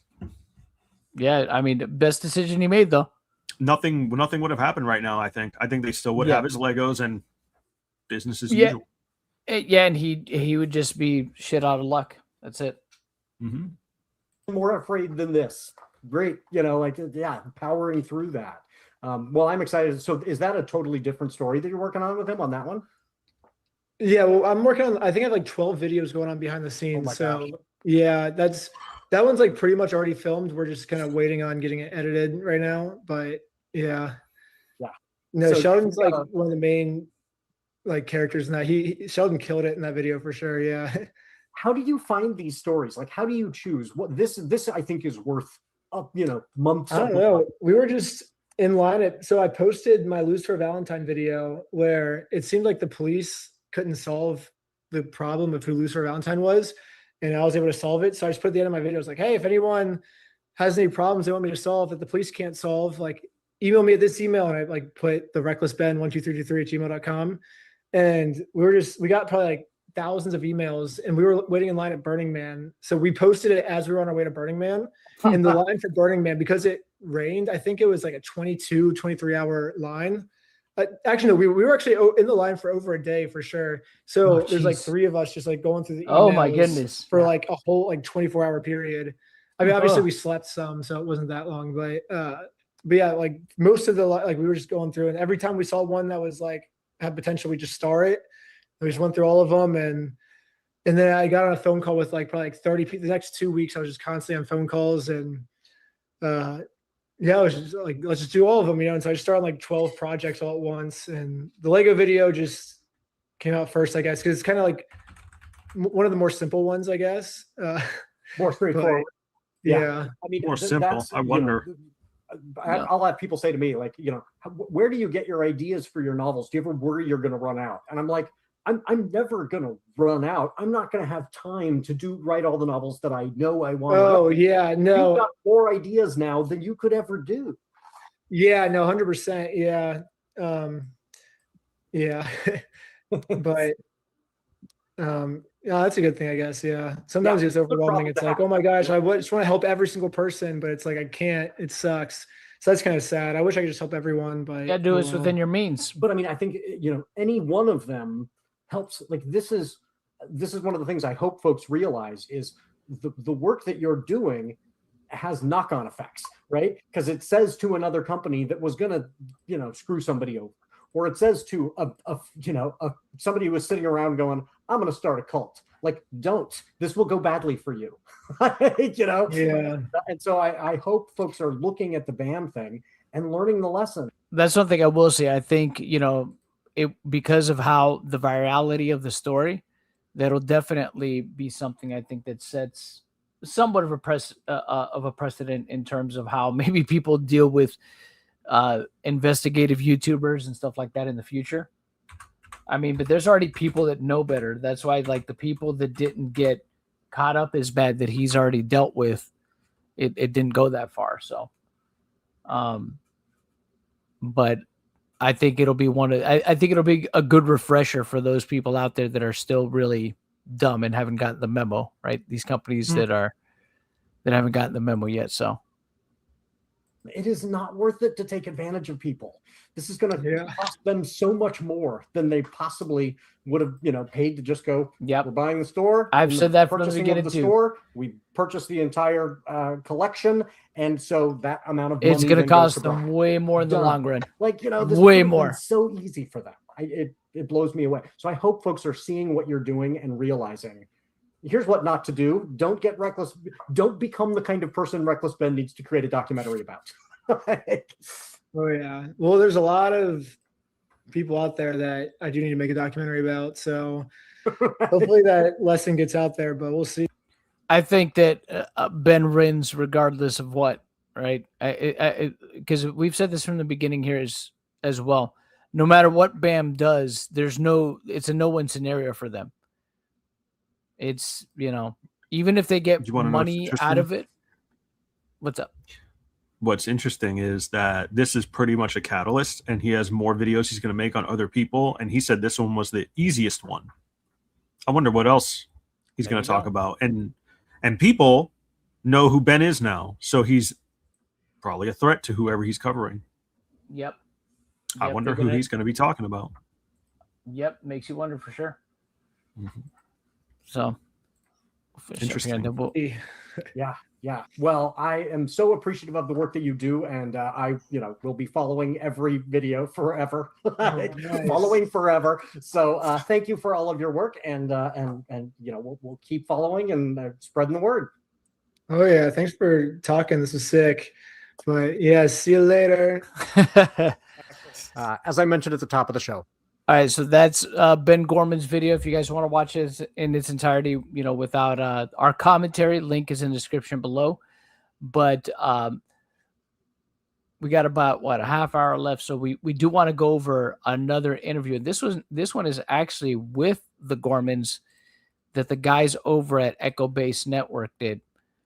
And this one is probably going to be multi-part because obviously we're not going to be able to do 2 hours and 20 minutes here, but we wanted to go over this one because there's obviously stuff that I'm sure Crystal and her husband saying this that is going to be revealing, right? So, or at least give us a better insight into what's going on with their case. So this is what I wanted to watch for a bit. Haven't had the chance, so we'll get it started here, and then, like I said, probably for the next couple streams, we'll go over this. Made the consignment agreement with Brian Mansell, and she's the person that Bricks and Minifix Corporate has repeatedly pointed to while framing Salem as an isolated incident. But after today's interview, it's impossible to ignore that this story is bigger than one man's Lego collection, even though that's important. This is about what Bricks and Minifigs knew, when they knew it, what really happened when corporate took over the Salem store, and whether Crystal Law Gorman was made the fall person for a much bigger corporate problem.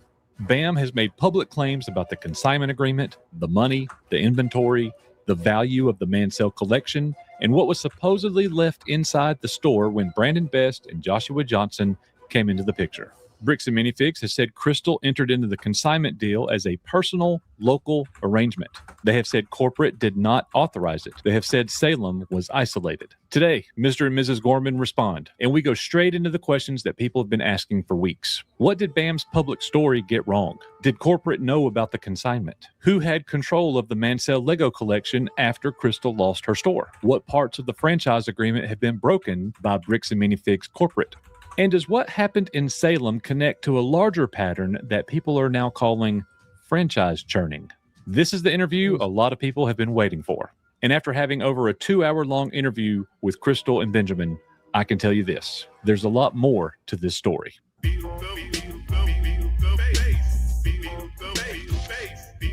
Mr. and Mrs. Gorman, thank you so much for joining us here at Echo Base tonight. We're really pleased to have you guys here. And we're going to get right into it. We know that there's ongoing litigation, so we're going to ask you questions. And we understand if there's something that you can't answer, that's fine. Just tell us. But like I said, we're going to go ahead and get right into it. You're the former Salem Bricks and Minifix owner. You're the person who made the consignment agreement with Brian Mansell. Your store was taken over by people connected to BAM Corporate, and now Bricks and Minifigs has publicly kind of framed this as an isolated incident tied to one former franchise location, yours. So I want to start right here. Everybody's been asking this question: what happened to the parrot when you guys left? Oh, here we go. We're gonna we're gonna find out, guys. We're gonna find out. Let's see. I know a lot of people in the chat have been asking. I guess the the bird's name was Tattle, right? Yeah. So let's see what a parakeet. I did not have room in my car for his cage. I did not have room in the car for the cage. And they could have messaged me or called me at any point to say, "Hey, come back. You can come back and get him." Instead, we were told, you're not allowed to come back. You cannot come back to the store. Wow. It's our bird now.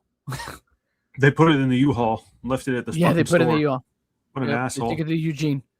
They said, you can come back tomorrow morning. I went back the next morning and gave paychecks to the 2 employees because payday was every Friday. And I said, well, what about my employees? Are you going to pay them for the week? And they said, no, you can come back and drop off the checks, but then you can't go there.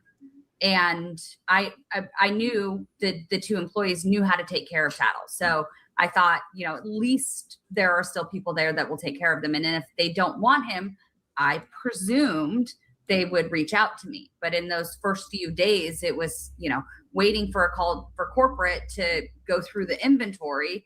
And then when that didn't happen, frantically trying to find an attorney.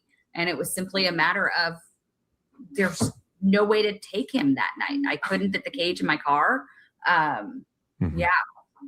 So what ultimately ended up happening with the parakeet? Like, where's the We don't know. parakeet at? We don't know. Oh no! Wow. I thought we'd get answers. Oh no, the mystery.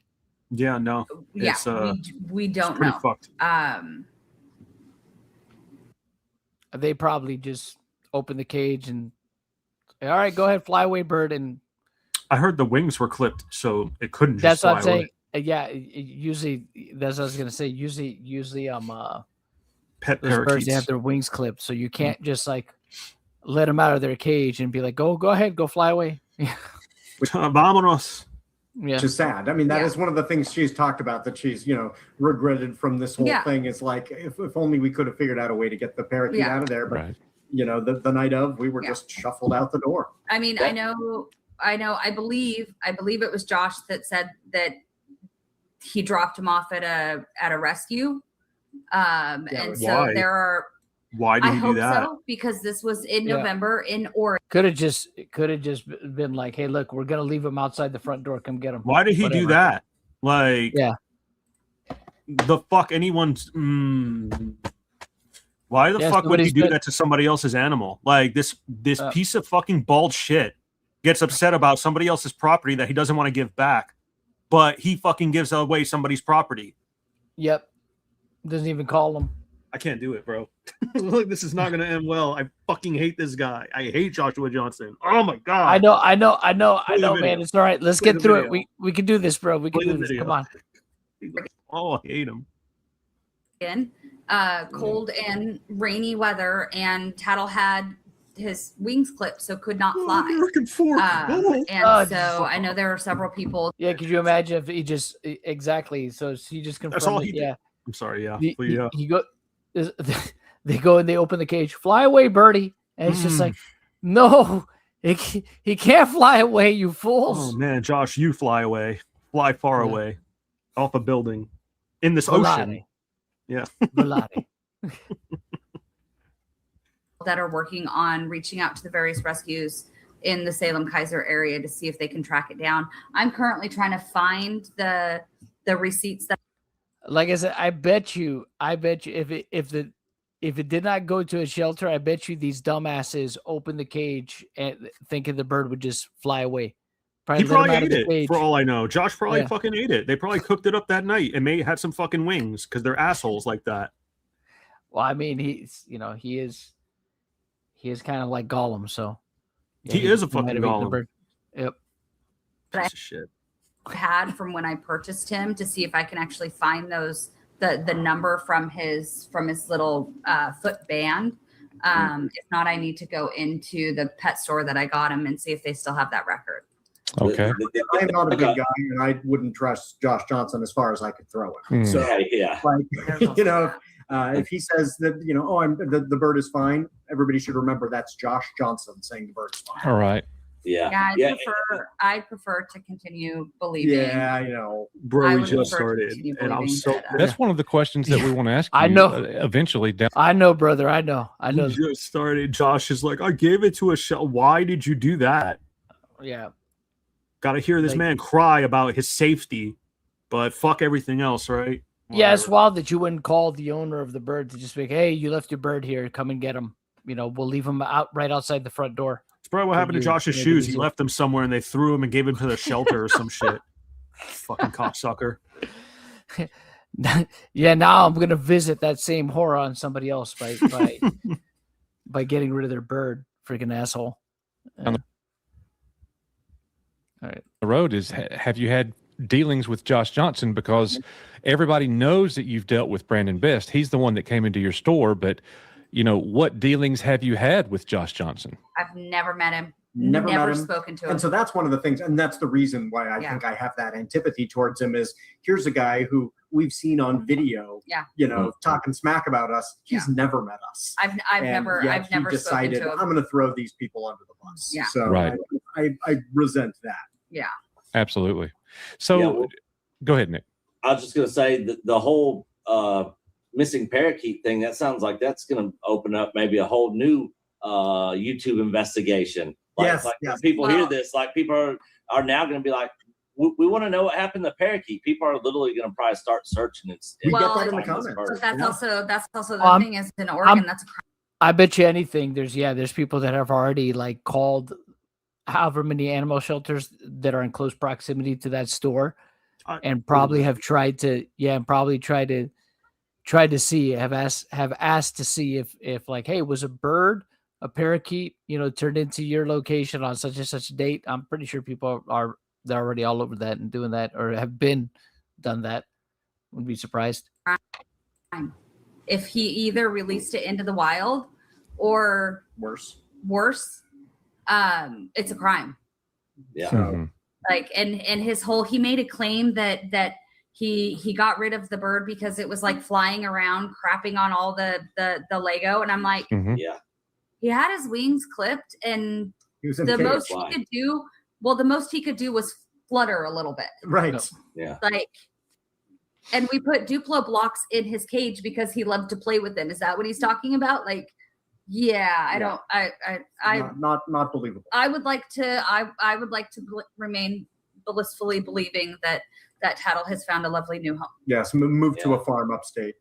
Yeah. Oh, We're very going good. to start a new thing, retirement. justice for Tattle. Yes. Need it. Absolutely. Tattle's retired. So this entire controversy that's happened, we spoke before the interview started here that it's blown up and you guys weren't sure. You've been embroiled in this whole controversy for a couple years now, About a but year. the and a rest of the world's catching up. Yeah. A year and a half. Yeah. So There were times early on where we thought there's no hope because we couldn't even find an attorney. Yeah. The attorneys would tell us we were in what they called the donut. And the donut is it's too big for small claims. So it's not under $10,000, but they're used to cases that are millions. And they were going, okay, a store, it's in between. It's not worth my time. And so we had they said, oh yeah, the law's on your side. This is very straightforward to us, but it's not worth my time to fight it. They're just going to drag it out and it's going to cost too much money. Yeah. And so we thought if we can't find an attorney, there's nothing we're ever going to be able to do. And so if it weren't for Reckless Ben, nobody would have paid attention. We just would have lost the store. right. Well, finding an attorney in Utah. Then we had to find an attorney in Utah. We found an attorney in Portland fairly quickly. Although she did say this is But, too expensive. yeah. This is, you're not going to be able to afford it. But then she, after our first kind of letter sent to corporate requesting that inventory and the meeting and the arbitration and all that, she was like, "Yeah, you have to find an attorney in Utah." And boy, That and we were took a while. We were living in Spain. So Yeah. we're trying to find an attorney in Utah, via email, and then eventually, we're calling places. And we're so glad with the attorney we finally found. She's excellent. She's But it fantastic. took forever. She was not expecting this to become what it is. No, yeah, she was like, "Oh, okay, yeah, I'll take this. This will be small." Yeah. Well, I'm glad all that worked. Yeah, they probably like, I was good. It sounds like it'll be an open and shut case. It's like, okay. Oh, What's dang. everything? We're Yeah, still going. once the videos came out and the shit hit the fan, it's like, oh, all right. Oh, dang. Well, I guess we're still going. Yeah, I guess we're gonna do this thing. Out for y'all. So, looking at everything the way that it's happened, what's the biggest lie or omission or misleading statement that BAM has made about this situation, or what is the public getting wrong? He's so. Well, I'm interested to hear what we may have different lies because they've told a lot of lies. So Yeah. what's your first one? I'm curious. You're so like gleeful to hear No, what to I hear think it yours. is. I think a huge part of everything that's going on right now with Ben and Brian, for me, it is this claim that it was a private local consignment agreement. Mhm. For me, that is the argument that they are kind of basing all of this on, that I wasn't allowed to do it, that it was a private agreement between myself and Brian. Right. I suspect where corporate got that belief from, because they pulled out from the Salem email account the rough draft of the consignment agreement that Brian had emailed to me. And in the rough draft, it has my name listed, but just my name. And I went back to him and said, the agreement, in order to be covered under the insurance and all of that stuff, needs to be between the LLC and you. And so all corporate had, when they started with this whole private local thing, because they never reached out to me to ask, hey, do you have the actual signed one? The one that Brian and I actually signed was between the LLC and Brian. Now, and so there's a couple of different factors to their whole, statement about the private local agreement, right? So they basically jumped the gun on it. They took the opportunity to jump the gun on it. Not surprising. Yep. Right. It's a legally binding contract. Yeah. Between Brian and BAMF Salem 1, the LLC, that corporate sold to us when we purchased the franchise. Corporate had that LLC, and that is the LLC that we bought and operated the store under. That is the LLC that when corporate terminated our franchise agreement, the LLC that they took back. And part of the termination agreement, part of the franchise agreement is, if corporate chooses to terminate the franchise agreement, they assume all assets and liabilities of that location. So any other argument about whether I was allowed to do it based on the franchise agreement, which we've all seen the franchise agreement, it's right in there. Yep. And I've said this multiple times too, right? We already know the answer to this, right?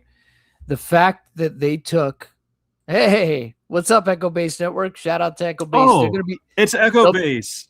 Yeah, they'll be streaming right after us, by the way, guys. So make sure to check them out.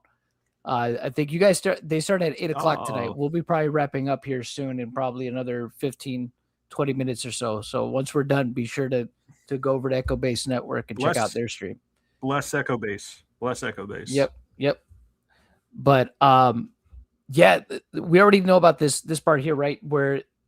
Because when we had BBQ on again, he pointed out the termination letter and how that basically becomes, legal documentation, right? The termination letter, where they acknowledge the fact that they're going to be taking over that consignment as well in that termination letter. So they have something on paper, and they literally have something. And we said this on stream yesterday too. They have a verbal confirmation of them doing that in that video. So, yep. So again, even if Crystal was, if it's, because, the possibility has to exist, obviously, that, and Crystal, and again, this is where I give Crystal credit in that CoffeeZilla video where she said, yeah, it's possible that I could have been negligent, right? She at least is willing to, at least acknowledge accountability, acknowledge the possibility that, yeah, of course. Yeah, I could definitely, it's possible that I have fault in this for sure. But I'd have to see like everything. And again, that's cool, right? And if there's blame to go around, there's blame to go around. But that's one of the things at that least I the think person acknowledged that they might deserve something. You know what I mean? Yes. At least the person acknowledged they might have acknowledged that they might have messed up. Exactly. So it more shows than we got from anyone I know of. Exactly. It at least shows some willingness to be accountable, and it shows some integrity, right? Whereas you don't get that at all with corporate. They don't ever do that.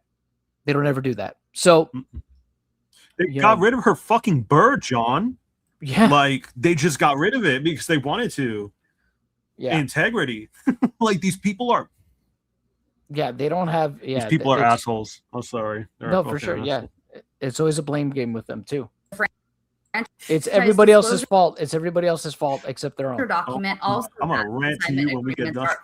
Oh yeah, I know you will. Arrangements are allowed. paragraph 1. Yeah. So any other argument of I wasn't allowed to do it based on the So remember that too, because my understanding is that, again, in the franchise agreement, of course, we've all seen the franchise agreements. It does allow consignment, but apparently in the franchise operations manual, apparently it does not, which is a huge problem, right? You need to have some consistency with your documentation, the stuff that you're giving to your franchisees. Now, I don't know if she ever received the operations manual. I think I had heard something about that she might have never received it. But I know Relic had told us that, though, in the operation manual, it has different language than the franchise agreements, which, again, it should all be consistent. It should all be consistent, obviously, for the sake of, a situation like this happening, right? So. operations manual, which is not a legally binding contract. Okay, so that I've also never. So Echo Base just confirmed she never got the manual, was never trained by corporate on it. See, so that's a huge problem too, because the location that she took over was originally a corporate location that she bought from corporate. So you would think, with it being a former corporate location, that they would take the initiative to provide her all that information. So again, if she's going by what's just in the franchise agreement, you never gave her the tools, right? You never gave her the tools that she needed. Then that is on you. That's your responsibility. You're supposed to provide that stuff. You're absolutely setting up for failure. When you take that into account, and what's in Crystal's lawsuit, which we've gone over, where she claims that they also never gave her access to the bank account, that they said that, all this other stuff that she needed, obviously an operations manual, all that stuff. That's a huge problem. You're like setting the person up for failure from the very beginning, because you're not giving them all that they need, but yet you wanted them, or you encouraged them to buy that franchise. So yeah, it just comes across like you're setting them up for failure. I mean, there's no other way to look at that. And that's, again, let's grant for a moment, right? The idea for a moment that maybe they just forgot. I mean, that's still very negligent. That's bad business. You know what I mean? At this point, that's bro, super negligent. Bam doesn't deserve any grace anymore. No, but and again, I'm not willing to give him that grace either. I believe everything. I'm really starting to believe everything that they do is obviously intentional. When I think when they see people that are potentially people that they can look at and say, you know what? I don't think this person is too savvy. Let's let them buy the franchise, let them fail, and then just, take it all back. Let's just cannibalize this whole thing. They're too comfortable on their high horses for the longest time. They're very comfortable. They feel very safe. You know what I mean? No one can do anything to them. That's why they do the fucked up shit they do. When you feel safe, and when you think you're untouchable, you'll do things that you didn't even know you were capable of, right? That's what these people do. They're going to get rid of your property. They're going to get rid of your animals. They're going to take your shit. They're going to take your money and tell you to go fuck yourself, right? Because who's going to care? What are you going to do? Who's going to help you, right? That's their fucking mindset. And to me, but that's their fucking mindset. Yeah. And that's the way it comes across. That's absolutely the way it comes across, especially when you have people from corporate telling you like, hey, well, if you try to take us to court, we'll just outspend you in court, and then you're going to be double fucked, because then you're going to be in debt to, look at Amen, with all these lawyer fees. The CEO of this fucking company, and Ben is explaining, again, granted, let's pretend he's telling the truth, doesn't know anything about this situation, never met Brian, even though he has, because he said so himself, but let's pretend now there's a customer coming to you with emails that he's been sending you about this situation. He doesn't even want to hear about it. He's just screaming at the guy. So I didn't tell you to email that email. Why'd you email that email? I have a different email. Go fuck yourself. Scumbag. Piece of shit. It's just like, no, well, it's literally what's on your site. We don't have access to, we didn't know we had to email that email address until you literally just told me. It's so ridiculous, man. That's what I'm saying. How entitled do you have to be to shout at somebody else because in your own company site, you don't even read your own email? Which again, if he's telling the truth about that, horrible business owner. Like, Yep. I'm done. I'm done with my rant. No, you're good. You're good, brother. You're good. Brick by brick. Hell yeah. I Echo. have Hell yeah. never seen the operations manual. You're it was breaking news never right given now. to me. I'm not. I've said this before. Have you shared this? I've Because shared this before. They never gave it to her. It was never given to me. And So you were trained by corporate as That's an interesting little question too. I never went to corporate's franchisee training. They sent her to management training because she was the manager of the They store. sent me to And then they management that training was recently enough. a year before. So I started at the store as an See, and that's wild too, because Relic actually did get to go to Utah for that, but they never did that with Crystal. assistant manager. Within 2 months, they flew me out to Utah, promoted me to manager, and fired the current manager. So I did a week of manager training in Utah at the corporate offices when I first started. Yeah. And then a year later, when we purchased the franchise, you're supposed to go through the discovery day where you speak to all the other franchise owners and you go through their franchisee training and you do all this. And I asked them, like, do I need to do that? And they said, well, no, you came out for the management training and you've been running the store for a year. Like, you already know all of that stuff. At that point, I had already driven up to Canby on my own and visited the Canby location and talked to David, who was the owner and like daily operator there at the time. And they were like, we don't really think you need to go through and spend the money to fly back out to Utah to do that. So I've never seen the operations manual. I never went through their training that they're claiming would have told me it was against the rules. So this whole thing, their whole reason about why Josh is, I didn't sign the agreement, so I'm not bound by it. Corporates, we didn't know about it. It wasn't allowed. All of that gets lost under these very basic facts of that was a legally binding consignment agreement between Brian and the LLC that corporate then repossessed essentially that LLC, leaves them liable. If they want to take the assets of the store to offset whatever debt we owed them, they also have to take the liabilities. And within the franchise agreement and in franchise law in general, it is the responsibility of the franchisor to do their diligent It sounds like a Harry Potter due spell. diligence. Yeah. do their due diligence and go through the store and find out if there are any outstanding liabilities. Mhm. Had they done an inventory, a Right. third That's party wild, inventory? Had they called me or emailed me and said, hey, this guy is here. What do you have for that? How were you doing this? I could have answered any of those questions a year and a half ago. Those are all choices that they made. Mhm. So for me, like the biggest lie in all of this is the notion that they never had any responsibility for that. They knew about it before I signed the consignment agreement. They repossessed the LLC and are legally bound for any of the liabilities owed by it. That's interesting. So she said they did know about the consignment agreement before, because that's the other thing that the Amens tried to say, right? Oh, we never knew about that. You don't Never know a knew lot about of it. things. Never knew about it. Yep.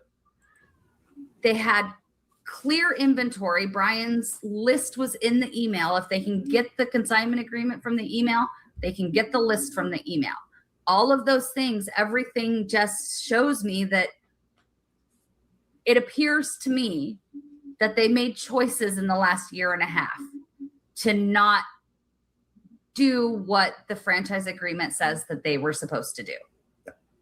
And any other deflecting onto me is they're trying to kind of, it appears to me, to muddle the basis of that.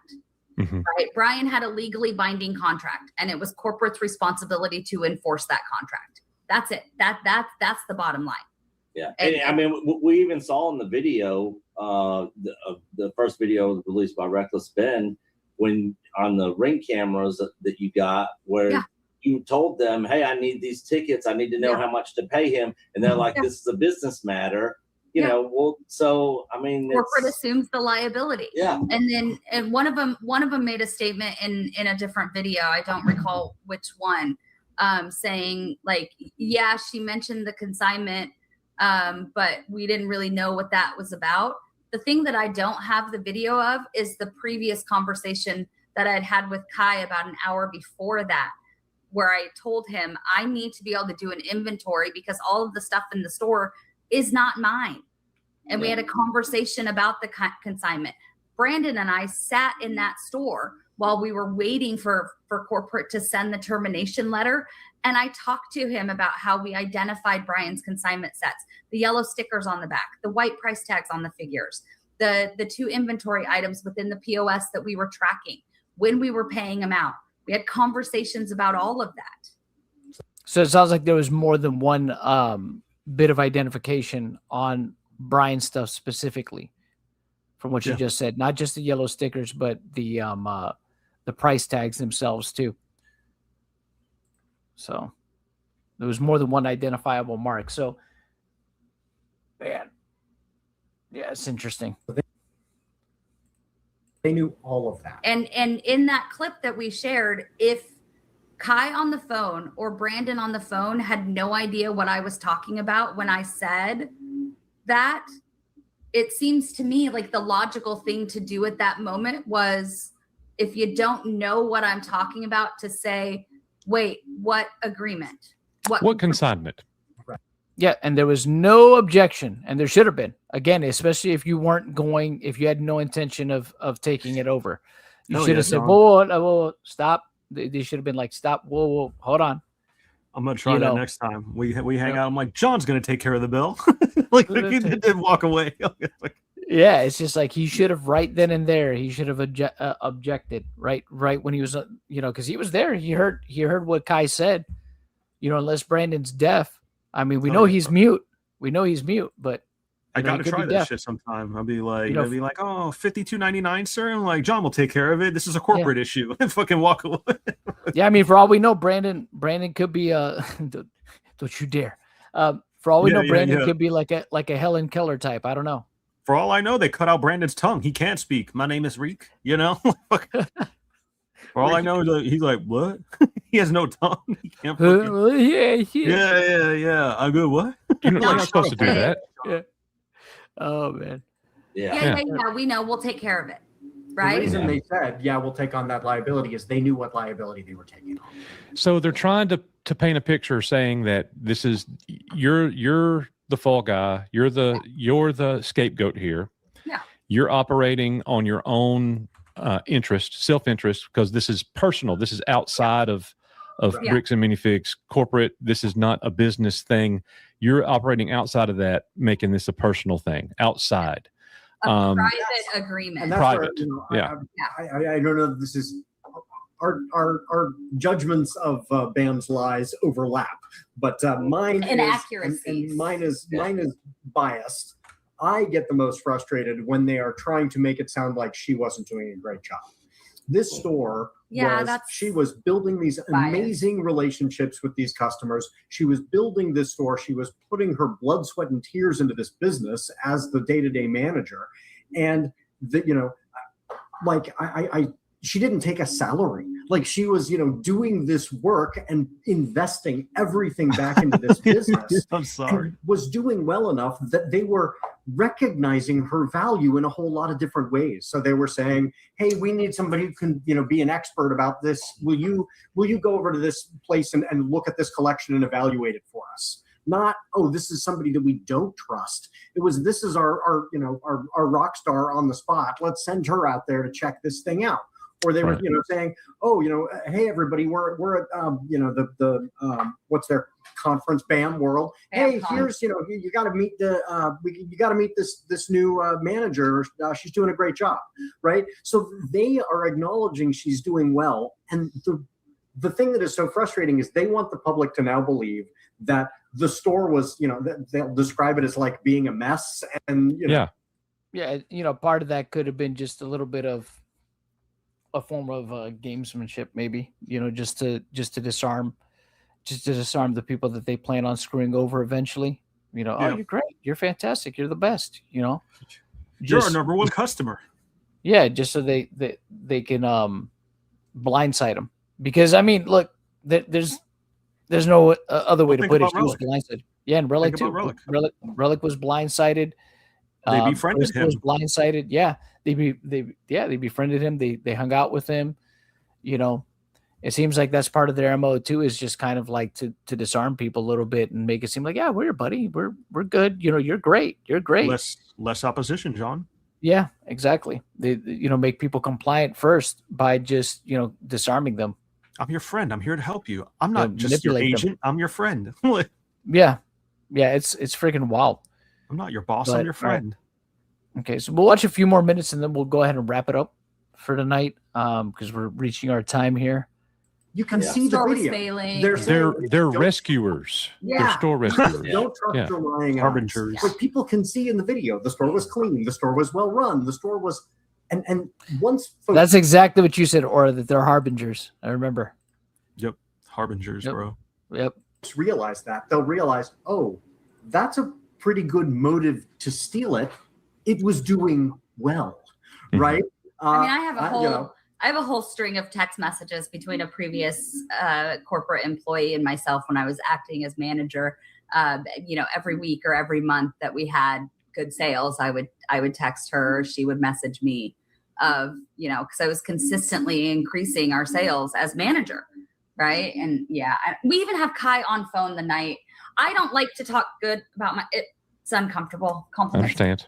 but uncomfortable. it frustrates me when they're trying to make it look like she was doing a bad job. And I guess the thing that is particularly frustrating is people Bad will say job. like, oh, her Yeah. record keeping.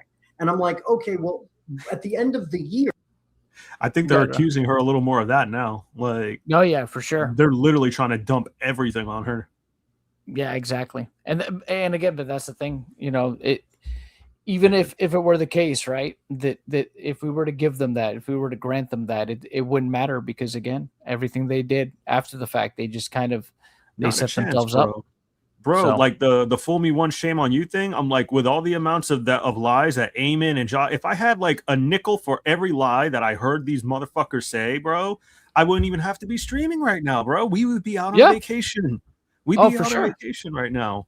And then I tell the guy 100%. that you're gonna pay $52.99 because like this is a corporate issue and John's gonna pay it. No, I'm not into that. I would never. But No, like, I still. know. I know. But we're gonna go ahead and wrap it up here, chat. We're gonna continue this on tomorrow's stream. Shout out Tomorrow's Echo stream will Base. probably will probably be a little bit later. Yeah. Shout out to Echo Base.